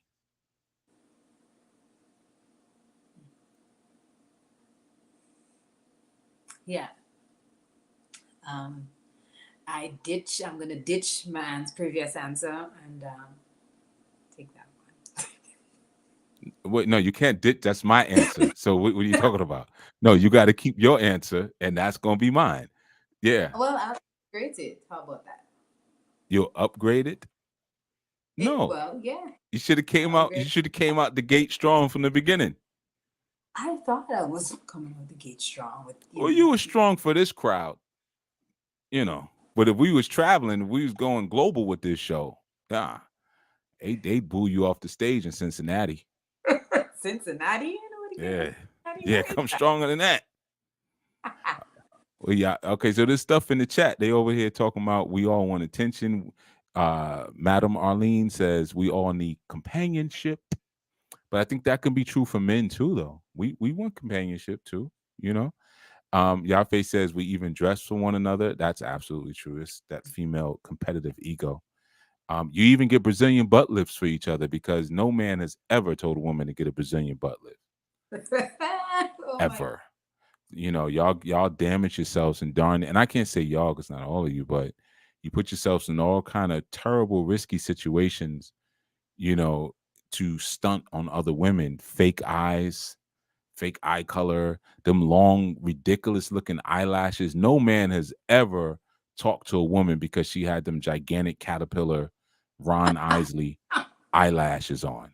We don't want that. No man wants that, you know. So yeah, absolutely. I agree with that. Yafe says truth. That is why the imposters will never be in the club, no matter what habits they don. Yeah, but I don't think that's true. I think they are in the club. You know, I think there's different clubs.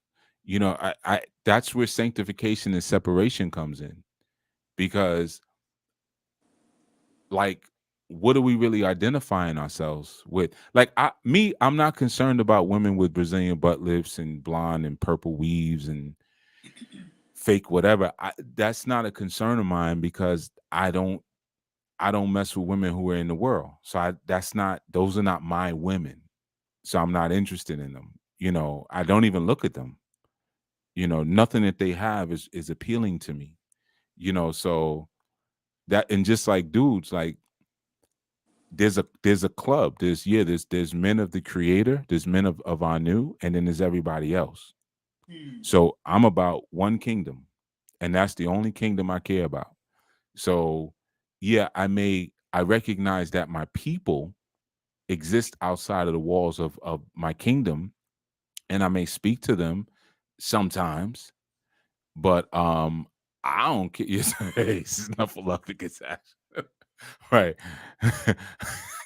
Yeah, exactly. Oh, Snuffleupagus lashes. Exactly. correct. Catching butterflies in your eyes and your eyelashes. That's crazy.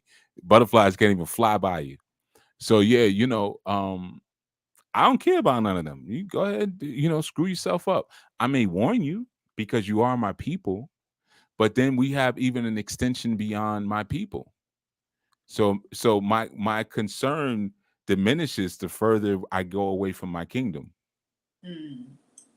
I see my people, some of them as being right outside in the outer walls of the kingdom because you can't let them in because they'll tear everything up. You know, so we conduct our just like in ancient Kemet, we conduct our business with them outside of the walls. But then there's those who are even more foreign and further out. And the further out I go, the less I care.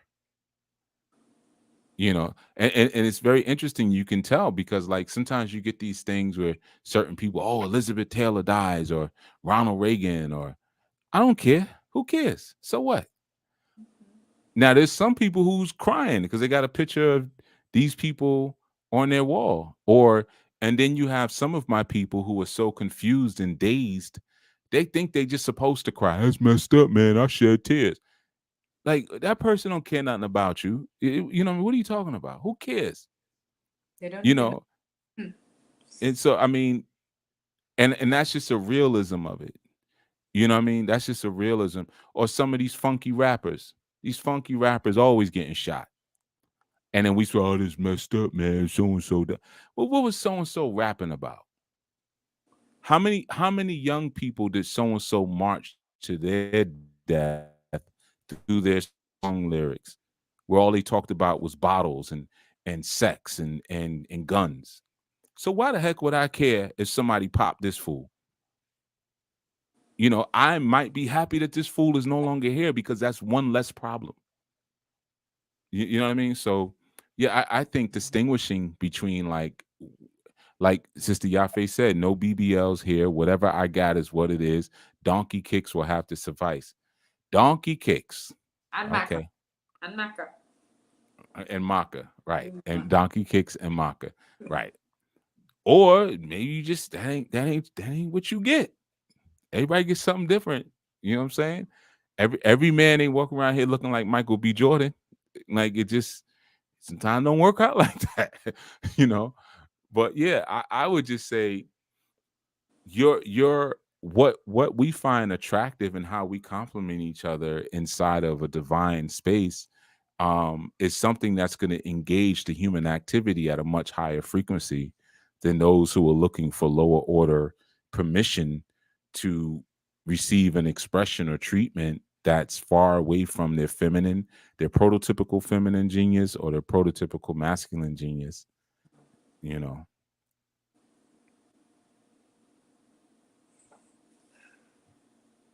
So do you base it means that there's a need to preserve, like, apart from living a life set apart, there's a need to preserve lineage. And I know when we talk about Bereshit, like, that's apparent.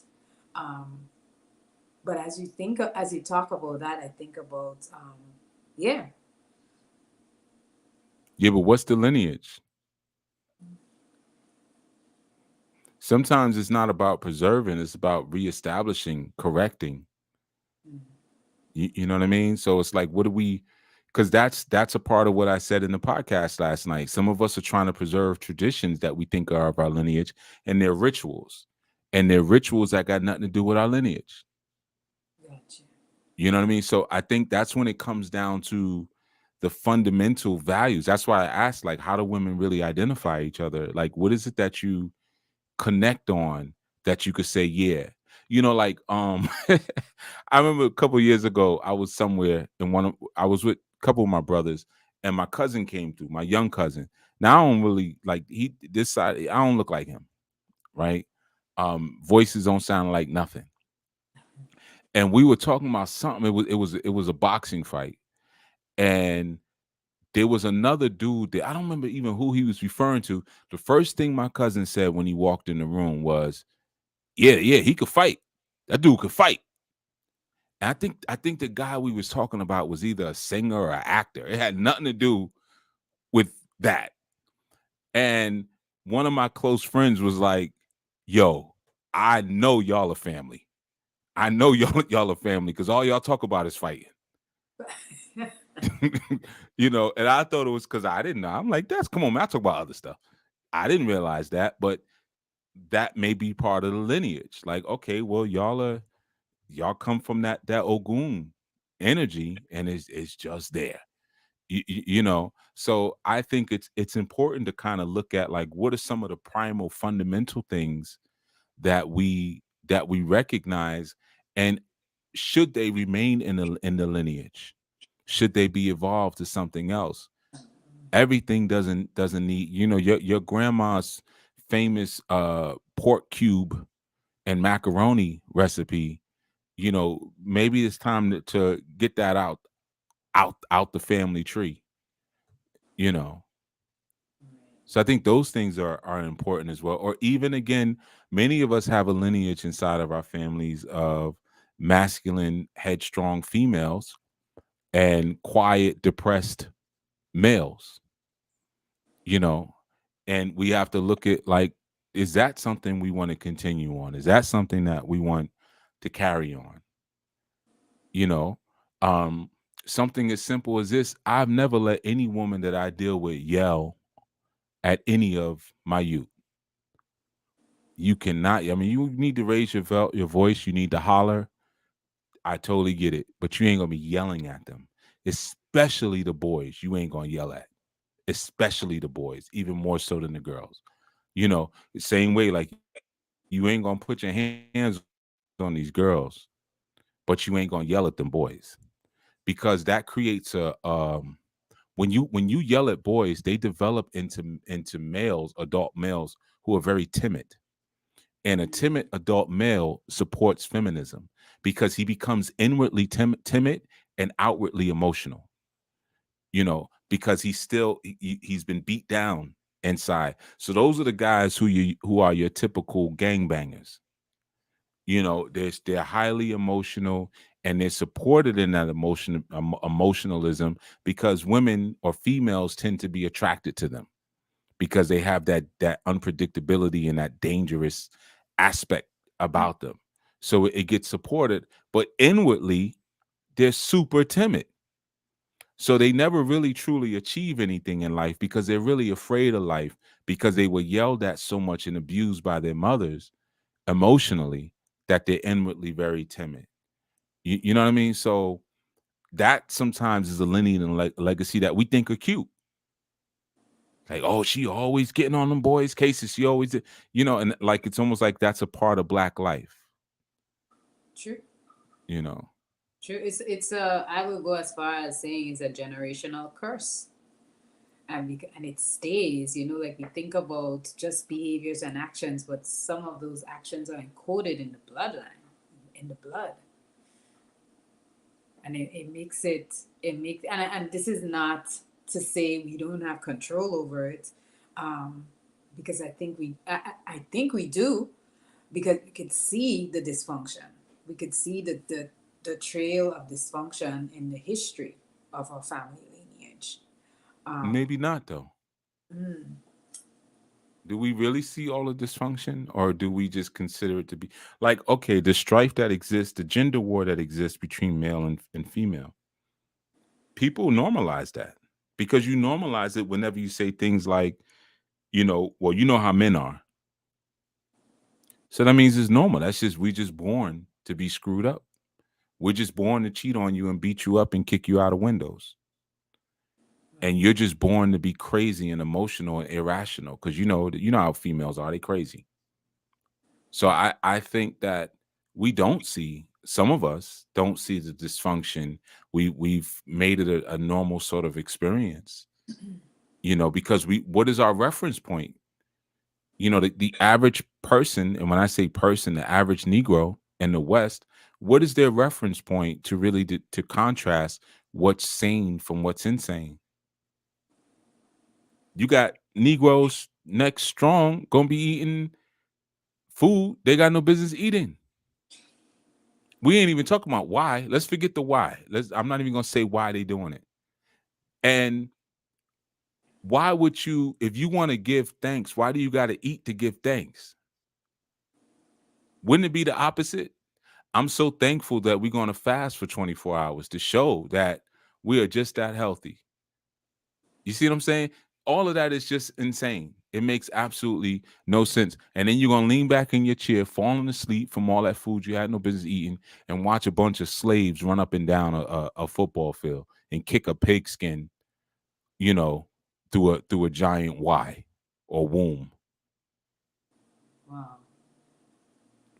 So where's the contrast where we could say, no, we don't do that because of this? No, we don't eat bread that's stuffed inside of a dead bird's behind. And we don't eat vultures. We don't eat birds from the buzzard family Right. that's been dead for over a year or two, frozen somewhere. This bird was killed when freaking Trump was president. This is a Trump bird. Okay, this bird's been dead for years now. This is like reanimation, really. This bird has like time traveled. You see what I'm saying? And we're gonna sit here and we're gonna stuff bread inside of it. And then we wondering why all the babies, when they outside playing football, they all spitting in the grass, Mm. trying to cough up because they're now sick, coughing up and hacking up all that crap you just put in them, and the snot and stuff all over the sidewalk and the grass. So you talk about insanity. Then Black Friday, we gonna get some deals for Black Friday. Black Friday. What was Black Friday? That was when two millionaires decided on a whim to crash the stock exchange. That's where Black Friday originated. Okay, if you ever watched the movie Trading Places with Eddie Murphy, Dan Aykroyd, that was a real thing where they made the dollar bet that they could destroy a person's life.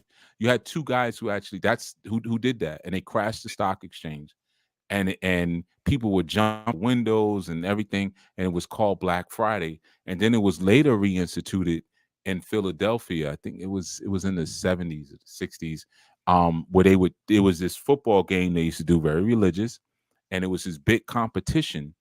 And it would be so bad that the traffic would be backed up, and the police would have to work all this extra overtime, and it would be so much chaos and melee that people would even be looting the stores. And they Mm. started calling it Black Friday, but it was a reference to what happened on the stock market because it was pandemonium. So then what they tried to do years later, they tried to rebrand Black Friday and call it Big Friday, but that didn't stick. Mm. So we went back to Black Friday. So again, now I'm just using truth as the contrasting standard. I just gave a little history lesson. I didn't say how I feel about it. I didn't say how my ancestors feel about it. Nothing. You can make your own decision. This is where it actually comes from. You know, but I don't think we're seeing all that dysfunction because we don't really have a healthy contrast that we're using a measuring stick to say this is why we don't. Or they do that. We don't do that. Mm. I think you pointed out that it has been normalized. I think about an excerpt from Noir Mail. It may have been in the Tin Man section where you talk about how we program or institute certain standards. It becomes normal.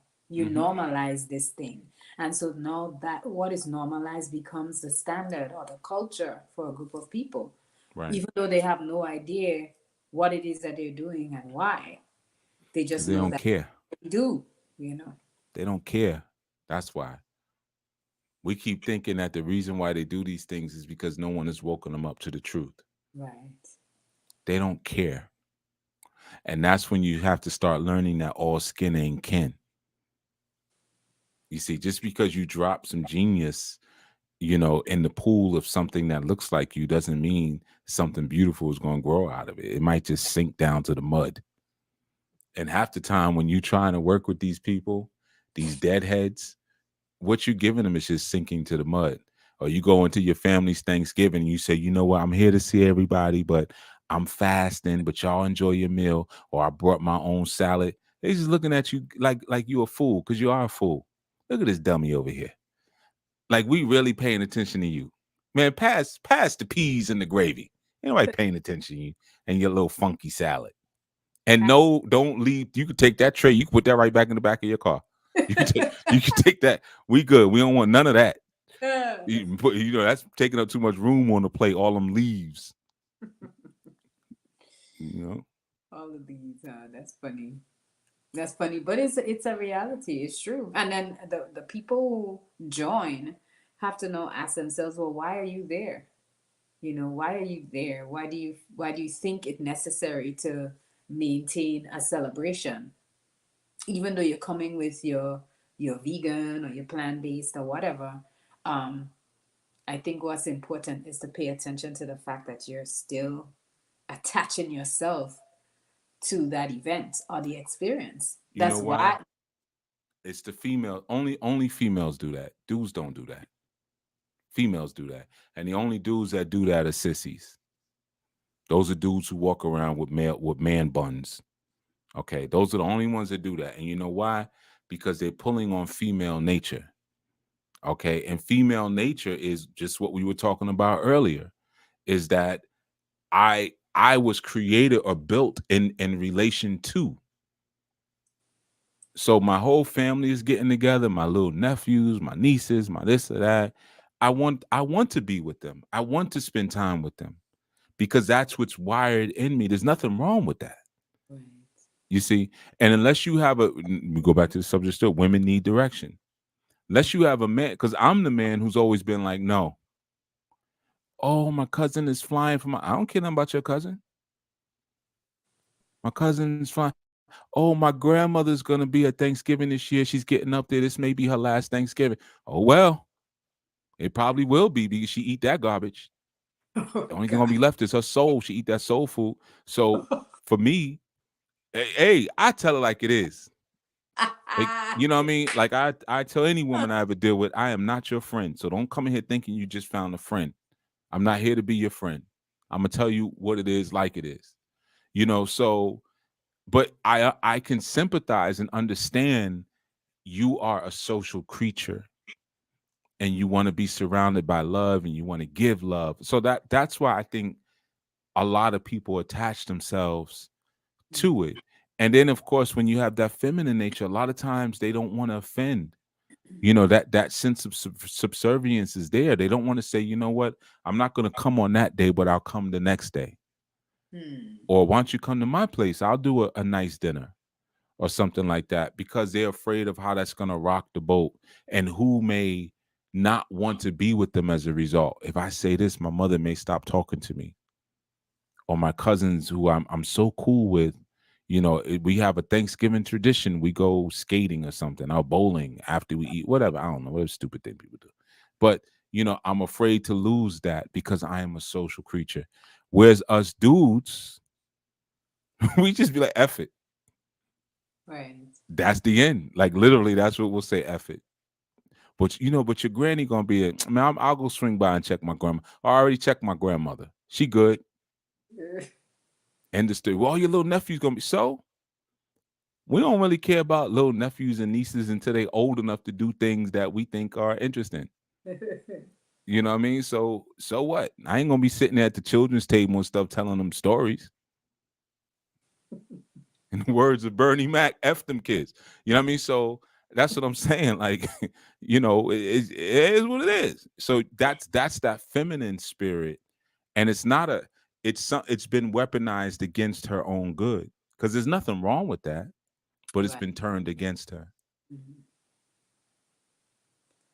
Right. I definitely see how like it's turned against her and that it's being used now for and I know you talk about this idea of attention, but it speaks to her, just wanting to have and amass people around her. I guess it kind of comes across with people who are obsessed with social media and obsessed with amassing what do you call it, likes and subscribers, and people who, yeah, they assume they have a connection to them, but there is no real connection. But They it don't want a because real because they, connection. right, ooh, it's funny. There was What women puts up ugly pictures? You see, you don't want a real connection. Let me see what you really tell me what it really is. You know what I mean? So, I mean, shoot, women do dudes too, because Raekwon the chef did a thing like this from Wu Tang. But women do those videos, and you can put filters on your not just your pictures, but your videos.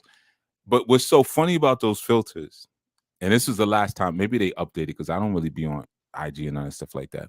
There's a sister who's always posting, and she's like she considers herself an activist, but I know she ain't really about all that because she got too many tattoos to really be balanced. And I know people are like, "Ooh, tattoo," but just listen to what I'm saying. I ain't got time to explain it.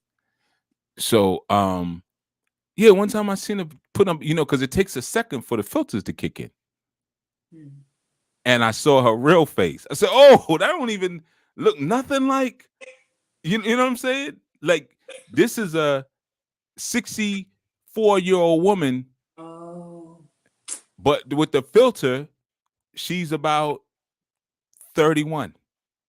I'm exaggerating, but I'm saying that's how drastic it was. And I said, now you supposed to be these big time activists and all this for the people, and we can't even see you. How could I take you serious when you can't even present yourself without illusion, which is magic? You are literally using witchcraft right now.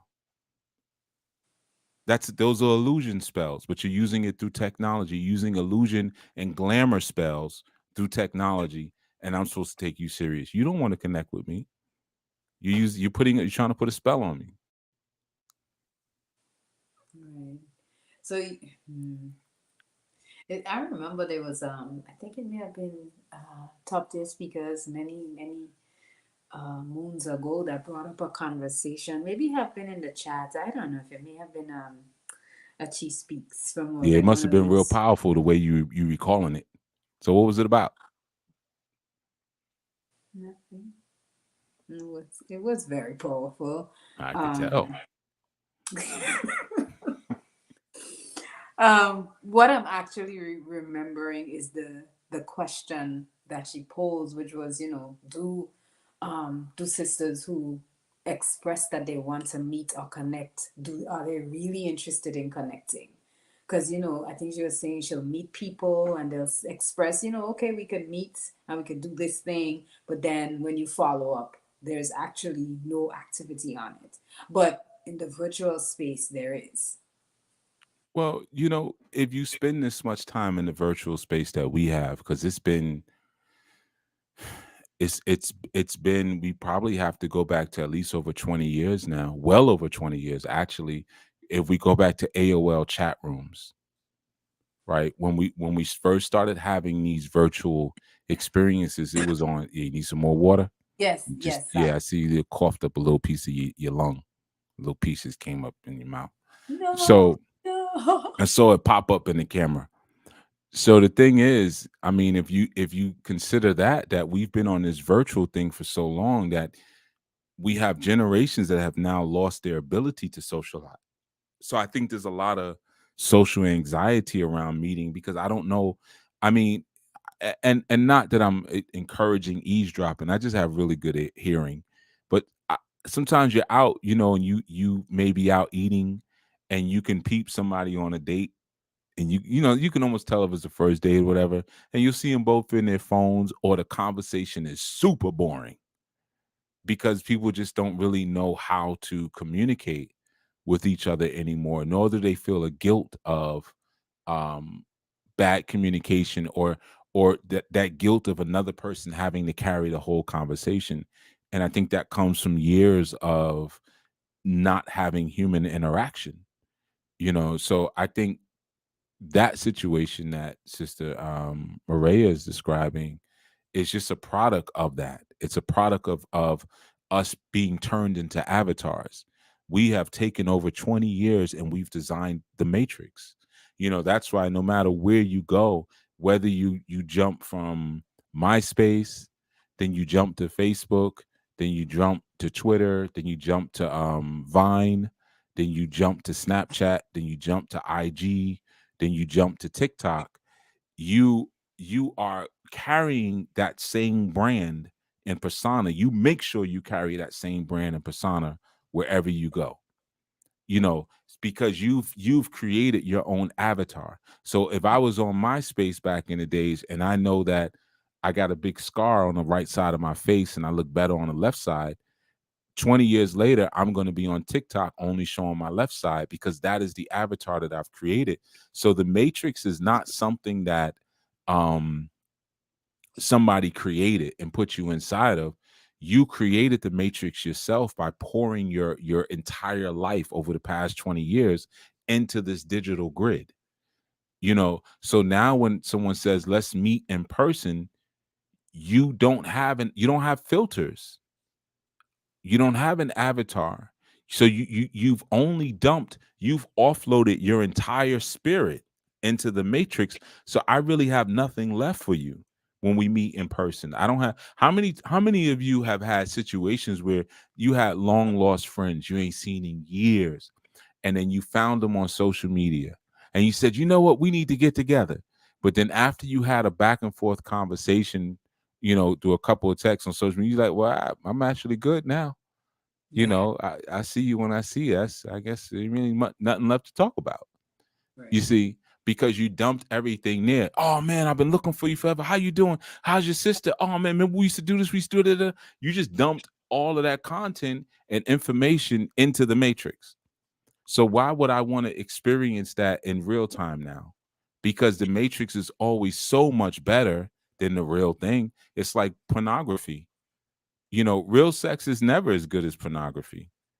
You can pace yourself, you can stop when you want, you can go as long as you want, then you can do it with whoever you want to do it with as many times as you feel like doing it, right? The real thing ain't like that.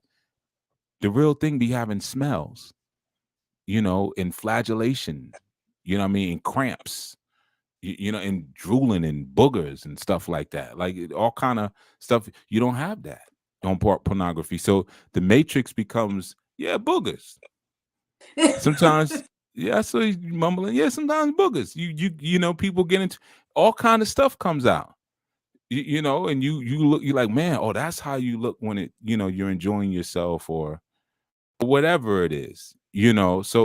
So that matrix or that digital or that false environment is always going to be better than the real thing. So it's just like in hooking up with someone and connecting with someone, your interaction digitally is always going to be more enjoyable than hooking up with them in person, because now you don't know how to have fun with a person in person. You don't know what to do.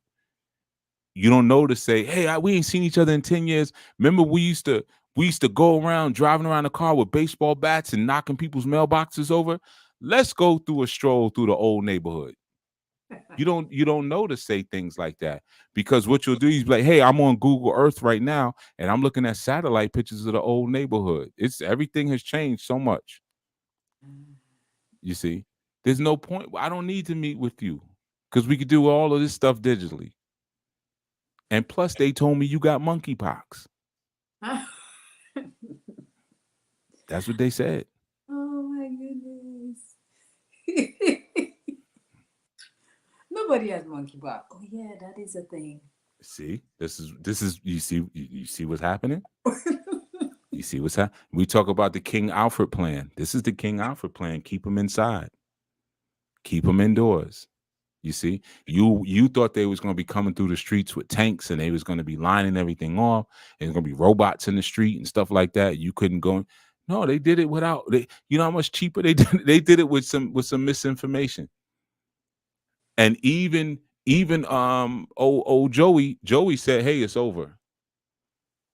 JB, Jay Biden, Oh. Jay Biden from the North Side. Yeah, he be running. Hey Joe, we did it, Joe. That Joe. We did it, Joe. Hey Joe. How heavy is her dentures?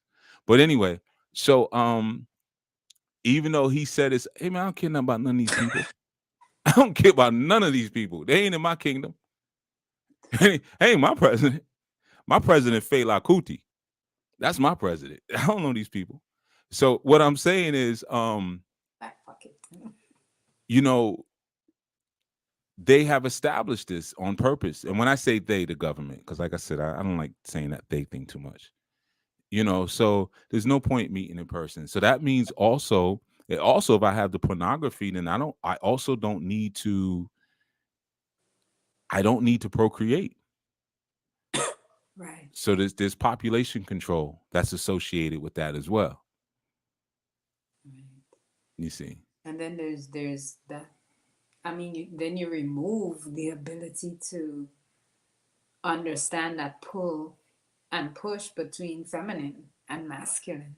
Well, even if I get around a woman, ain't no pull and push anymore anyway. It's gone. Let me tell you, I get hit on by older women so much. So much. Older women, there's two groups that can't get enough of me. I don't know if it's what's after cougars? Pumas? I don't know what what the high saber tooth tigers. You I gotta go like it. prehistoric. Prehistoric. I be getting hit on by saber tooths, and yeah, them saber tooths love me. Hey, young man, all right, okay, I see you. You know, they compliments even be old. You know, you looking sharp today. You looking sharp. You know, so I get hit on by them saber tooths, and I get hit on by LGBTQs a lot. Oh, Really? they love me. There's Oh, something about maybe it's the way I walk. Maybe I got a little switch that I don't know about. I don't wait. think I switch. Maybe I do and don't even realize it. I need somebody to stand behind me and film me so I can see. You know. But yeah, those two groups. But here's the thing, because you got one group that still remembers what it was like to be feminine in a woman, and then you got another group that's trying to be that. Mm, You see? And nobody else wants to be that. So the actual biological woman has no desire to be a woman anymore. So there is no push and pull sexual tension. That mm, doesn't even exist anymore. Because that's how you can this should always be sexual tension. Even if it's not a woman, we getting down like that or whatever, or we even looking at each other. Anytime you're around a male is around a female is around a male, there should be some level of sexual tension, because it's an energetic thing, you know. And some nowadays you get around, there's none, there's zero. mm. She ain't pulling at all, and he ain't pushing at all.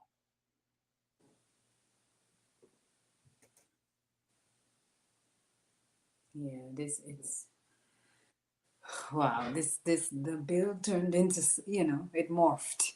Yeah, that's because you ain't had no water. Good. You know what I'm saying? Well, thank you because I really needed the water. It's really dry.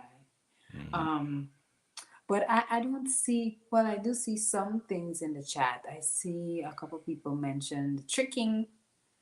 I think they get off on tricking hetero men. Absolutely. Yeah, true. Absolutely. Not a shadow of a doubt. Because it's such a stupid, idiotic thing, because you're playing with your life. You know, there's that aspect. You're playing with your life. And it's easy to trick hetero men now because the bar has been dropped so low for femininity. You know Oh, what I mean? So anybody, I mean, I could get a makeover tomorrow. I bet you I could pass. I mean, I know, honestly, and I'm glad that it's a disgusting thought, but if you think about it, because how far has the bar been lowered? right. You True. see what I'm saying? So yeah, it's you're gonna get off on doing something, but you doing something that's easy. It's easy nowadays. Based on how that woman has been devalued, we're only looking at certain shape. You know what I mean? Like we're not really looking at the smile, the laugh, the smell of a woman. You know, I've dated several women in my life because they smelled like my mother. Mhm. Several women. I dealt with one woman years ago because she opened her purse and it smelled like my mother's purse. And I remember I was like, what I was like, what's in, and I don't know what's, only thing I ever knew was in my mother's purse was Wrigley's gum. Anything outside of Wrigley's, I didn't know. So I could always smell that slight spearmint. She Yeah. always kept that Wrigley's. You know what I mean? But whatever else goes into a woman's purse, whether it's perfume, I don't know. I've never seen the inside of a woman's purse, and I don't really want to, right? But when I smelt that smell, I said, I smell just like my mother's purse.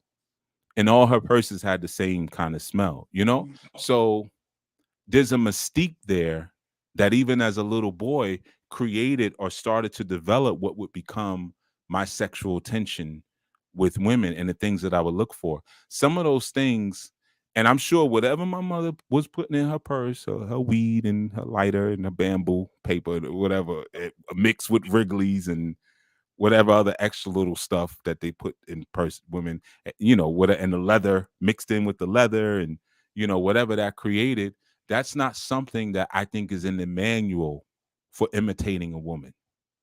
Right. They wouldn't have that part. There's certain subtleties that women, the way women laugh, the way they get up from a sofa when you're watching TV together and they go get you something to drink. Mm. Y'all don't even know y'all do it because it's so natural. There's certain things that you do. There's a certain the freeness that you have when you get out of the shower and you're naked, you know, and you think we not watching, but you don't realize that as men, every time you take your clothes off, we get excited every single time because we still saying, and I've said this to men before, and they be like, "Yo, yeah, me too." And it's like, because you be like, I got men know who's watching or listening, they know, because in your mind you be like, yo, that's a naked girl Well, right there in front of me. That's a naked girl. You still be having that in your mind. It never goes away. There's something about that energy. And then when you're having, when you're copulating, for a man in our mind, it still be, yo, I'm having sex. It never leaves him like, yo, I'm actually having sex. It still be in your head. You see what I'm saying? So there are certain subtleties to each of our nature that some of those things we can't even explain, but it only activates in the presence of that active and receptive principle when we're together. Others, no matter how they make themselves look, they can't generate that in us. Because remember, it's the soul that's expressing itself through the differentiation of the selected matter. So you're fighting against the soul expression when you're trying to be something else. And that has nothing to do with social institution of saying, well, this is how a man should be, this is how a woman should be. It has nothing to do with that. You get the roughest female mechanic. When she gets up and goes to the toolbox to get another, she's still gonna walk over there sexy, even though she don't even know she's sexy. She don't have a clue. I remember one time my consort came home and I was with my pops at the time, and we were talking about something. I don't know. We were in the living room, and she came in all flustered and upset because she was walking down the street, and this guy, this was her first pregnancy we were having, and this guy was trying to talk to her, and he was all persistent, and she thought it was just so gross. She was like, I'm pregnant. I'm pregnant, and he's over here trying to like what is that? What is that? And my pops was just like, man, I couldn't believe he said it. He was like, huh, that's when a woman is sexiest. That's when a woman's sexiest when she's pregnant. Now I knew that, but I'm like, don't say that. You know what I'm saying? Don't say that to her. Cause now, now she gets a clue of just how twisted us men are. you know. But it was like, yeah, you getting way more. And she said, I have been getting more attention. More men been trying to this and that. Yeah, mhm. yeah. It's this something that you giving off now with Right. 7 months pregnant that is irresistible. Everybody can't do that. Yeah. There's so as you're sharing that, I think of all the different reasons why, and I go back to the point you made earlier about what we use to distinguish that we're women. How do we identify we're women? We're in the space, and it's that ability to procreate, and maybe that's what. Ooh, sorry. And maybe that's what's being identified with the men, right? Like that ability to procreate. It's Nah, that like, ain't. no, it's Nah, something else. Oh nah. boy. When we come in the room, we don't look at each other like, yeah, you could have a baby. You could have. Nah, they're like, it ain't that. It's that's what I'm saying. We're different. For a woman, I think it's that. Right. I mean, I think for men, I think maybe, and this could just be me. Other men could say something different. I know I immediately connect with other men's capacity for violence. And women are far more violent than men are. Far more violent. But men have a more reserve. Yeah, I mean, women go to the tilt. When they're upset, they hit you with they throw pots and pans at you, they grab knives, they shoot you. stab you. You know, they women are, yeah, they because they're a destructive, chaotic force. So when they're emotional and upset, they're looking to bring everything back down to zero. They want to decimate what's there, you know, and then it's the man's job to come and rebuild it again. That's why I don't ever say sorry, you know.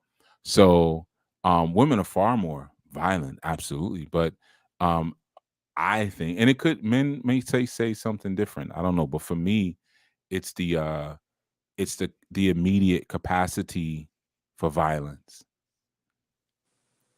you know, and that's not a bad thing. I mean, any man that I'm around, fathers, grandfathers, or whatever, it's always that subtle, like, yeah, if we need to turn it up a little bit, we could turn it up a little bit. That's what we were built to do.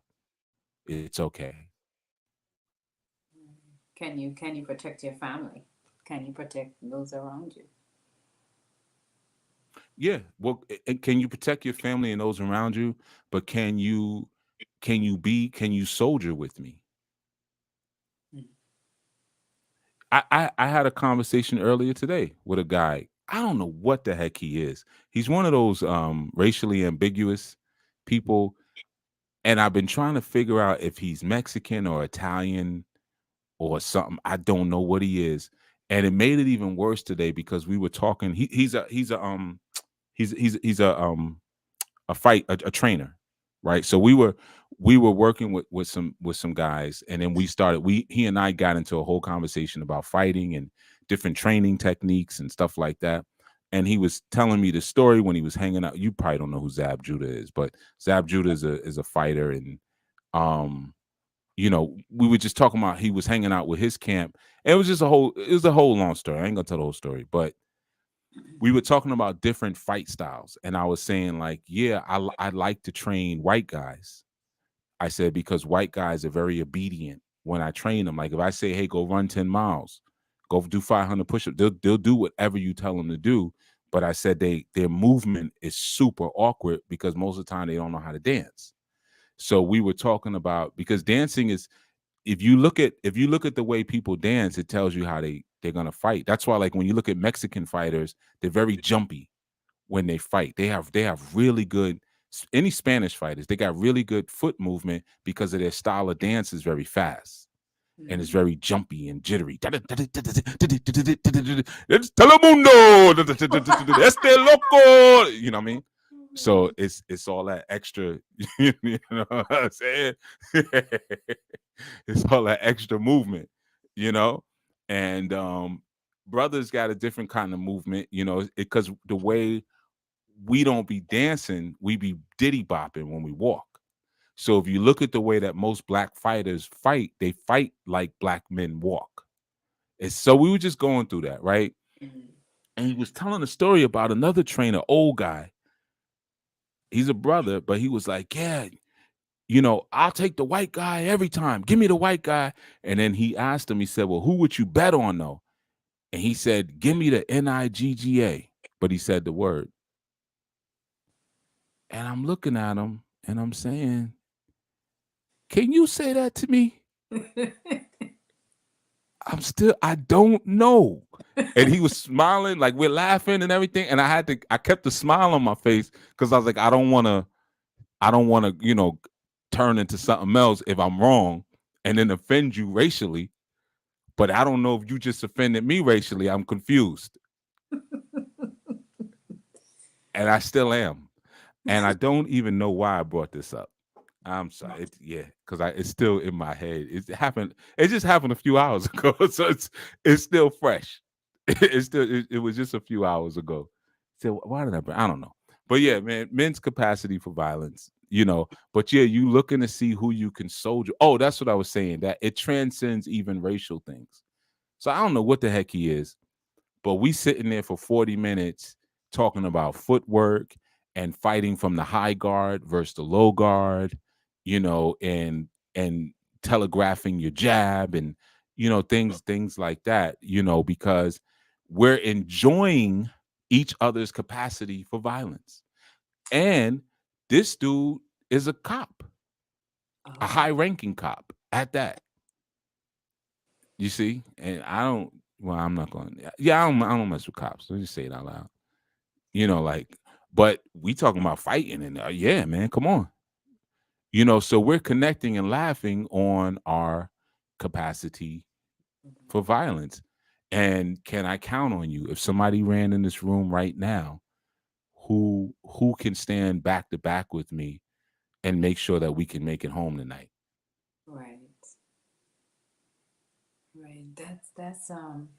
That's insightful because it just helps us to understand more of what connects. I think when you asked us the question about, how do you identify like another woman, right? And it's through the idea of our ability to procreate, like reproduce. So maybe Not ability, your capacity. what? What's that? What? No, not the ability, the capacity, because some women can't procreate, Right. but there's a Capacity. originating capacity typically. I see. I see. So capable. So I guess I was saying is that the way men identify or connect through that. I guess that's what you're saying. That they identify and connect through that ability to um, fight. Their love for violence. I didn't say love. You messing everything up. Good Lord. See, that's why men got to be in charge. I'm Because you tired. see how women don't listen and they just change everything around. I didn't say a love for violence. I don't love violence, No, okay. but I am violent.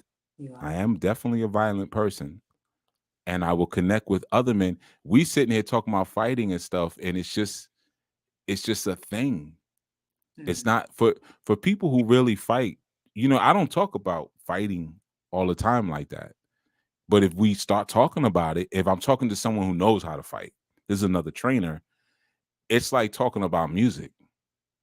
Like, I don't know if I love music. Music is just a part of my DNA. It's Yes. there. So violence is the same way. I don't have a love for violence. In fact, I kind of abhor violence. Like, I think there's too much senseless violence in the world. I still don't understand to this day why there needs to be war with all the advancements and the intellect of the human race. Why are still people still running through the mud and the sand, stabbing and shooting people to resolve issues? I think that's just completely barbaric, or not even barbaric. That's the wrong word. I think it's wicked. So no, I don't have a love for violence. However, I have a great capacity for it. Nice. So yeah, I can take it to whatever level it needs to go to and not feel bad about it at all, because I know it's like breathing for me. I got to breathe. Right. And sometimes you got to hurt people.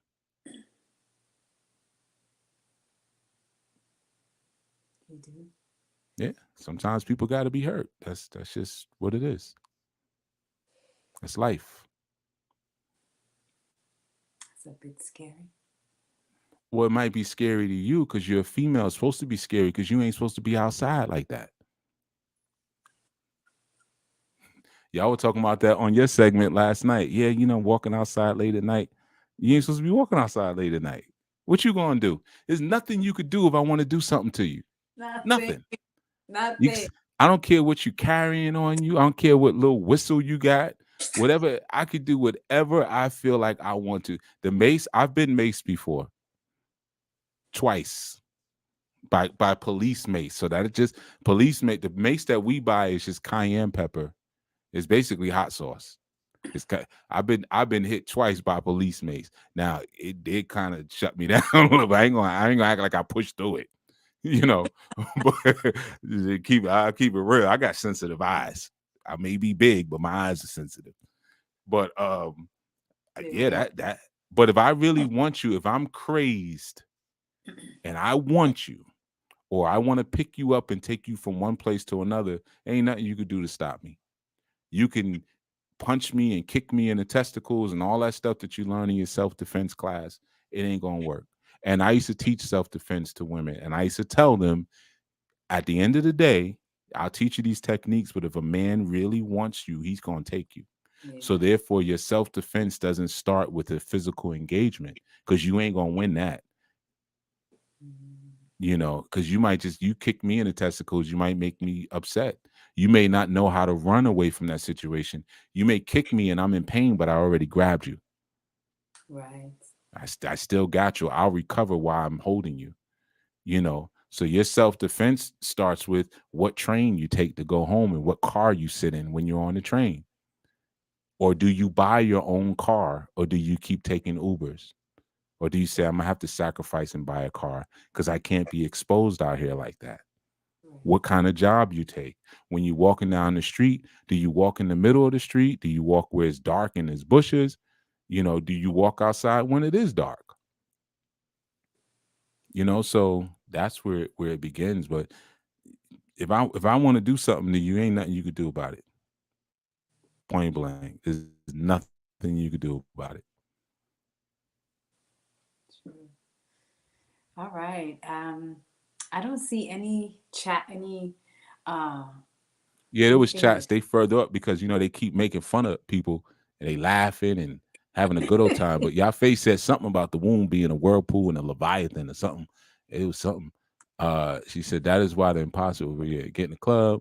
She said, I think it is the womb. It is a darkness and dark energy of gravitating to itself.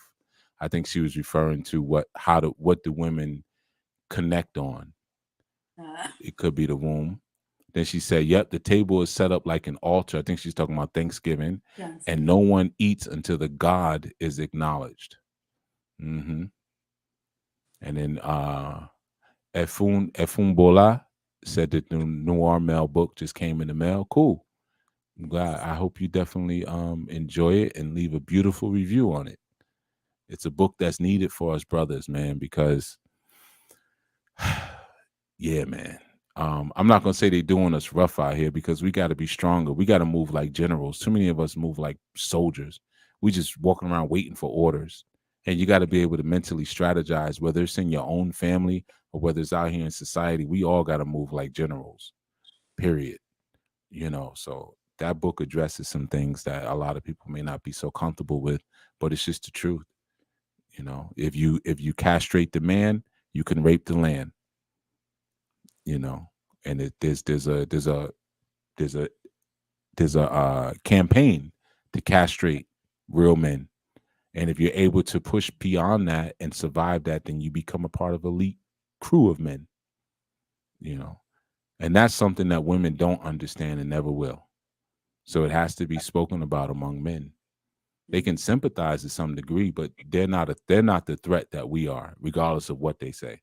I heard that lady, she's a lady, well, she's a female, Lena Waith, Braith, the one who did the movie, like she did them, and she does Chicago or Shy.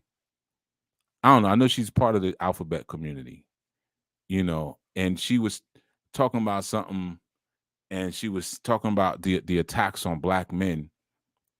And this is how slick sometimes, deal with them shrewdly. Sometimes slick they can be sometimes. She said she was talking about, yeah, black men are going through this in Chicago and this, that. And she said, and we've been subjugated for a long time, and we've been targeted. We. We exactly slipped it right in there. Slipped it right in there. Mm. You ain't no threat just because you dress in little boys' clothes. Because I don't want to get disrespectful, but you ain't no threat, you know. But yeah, it was very slick. It was very slick, and you got to be able to listen to those things to catch what they're trying to do, and that's a co-opting.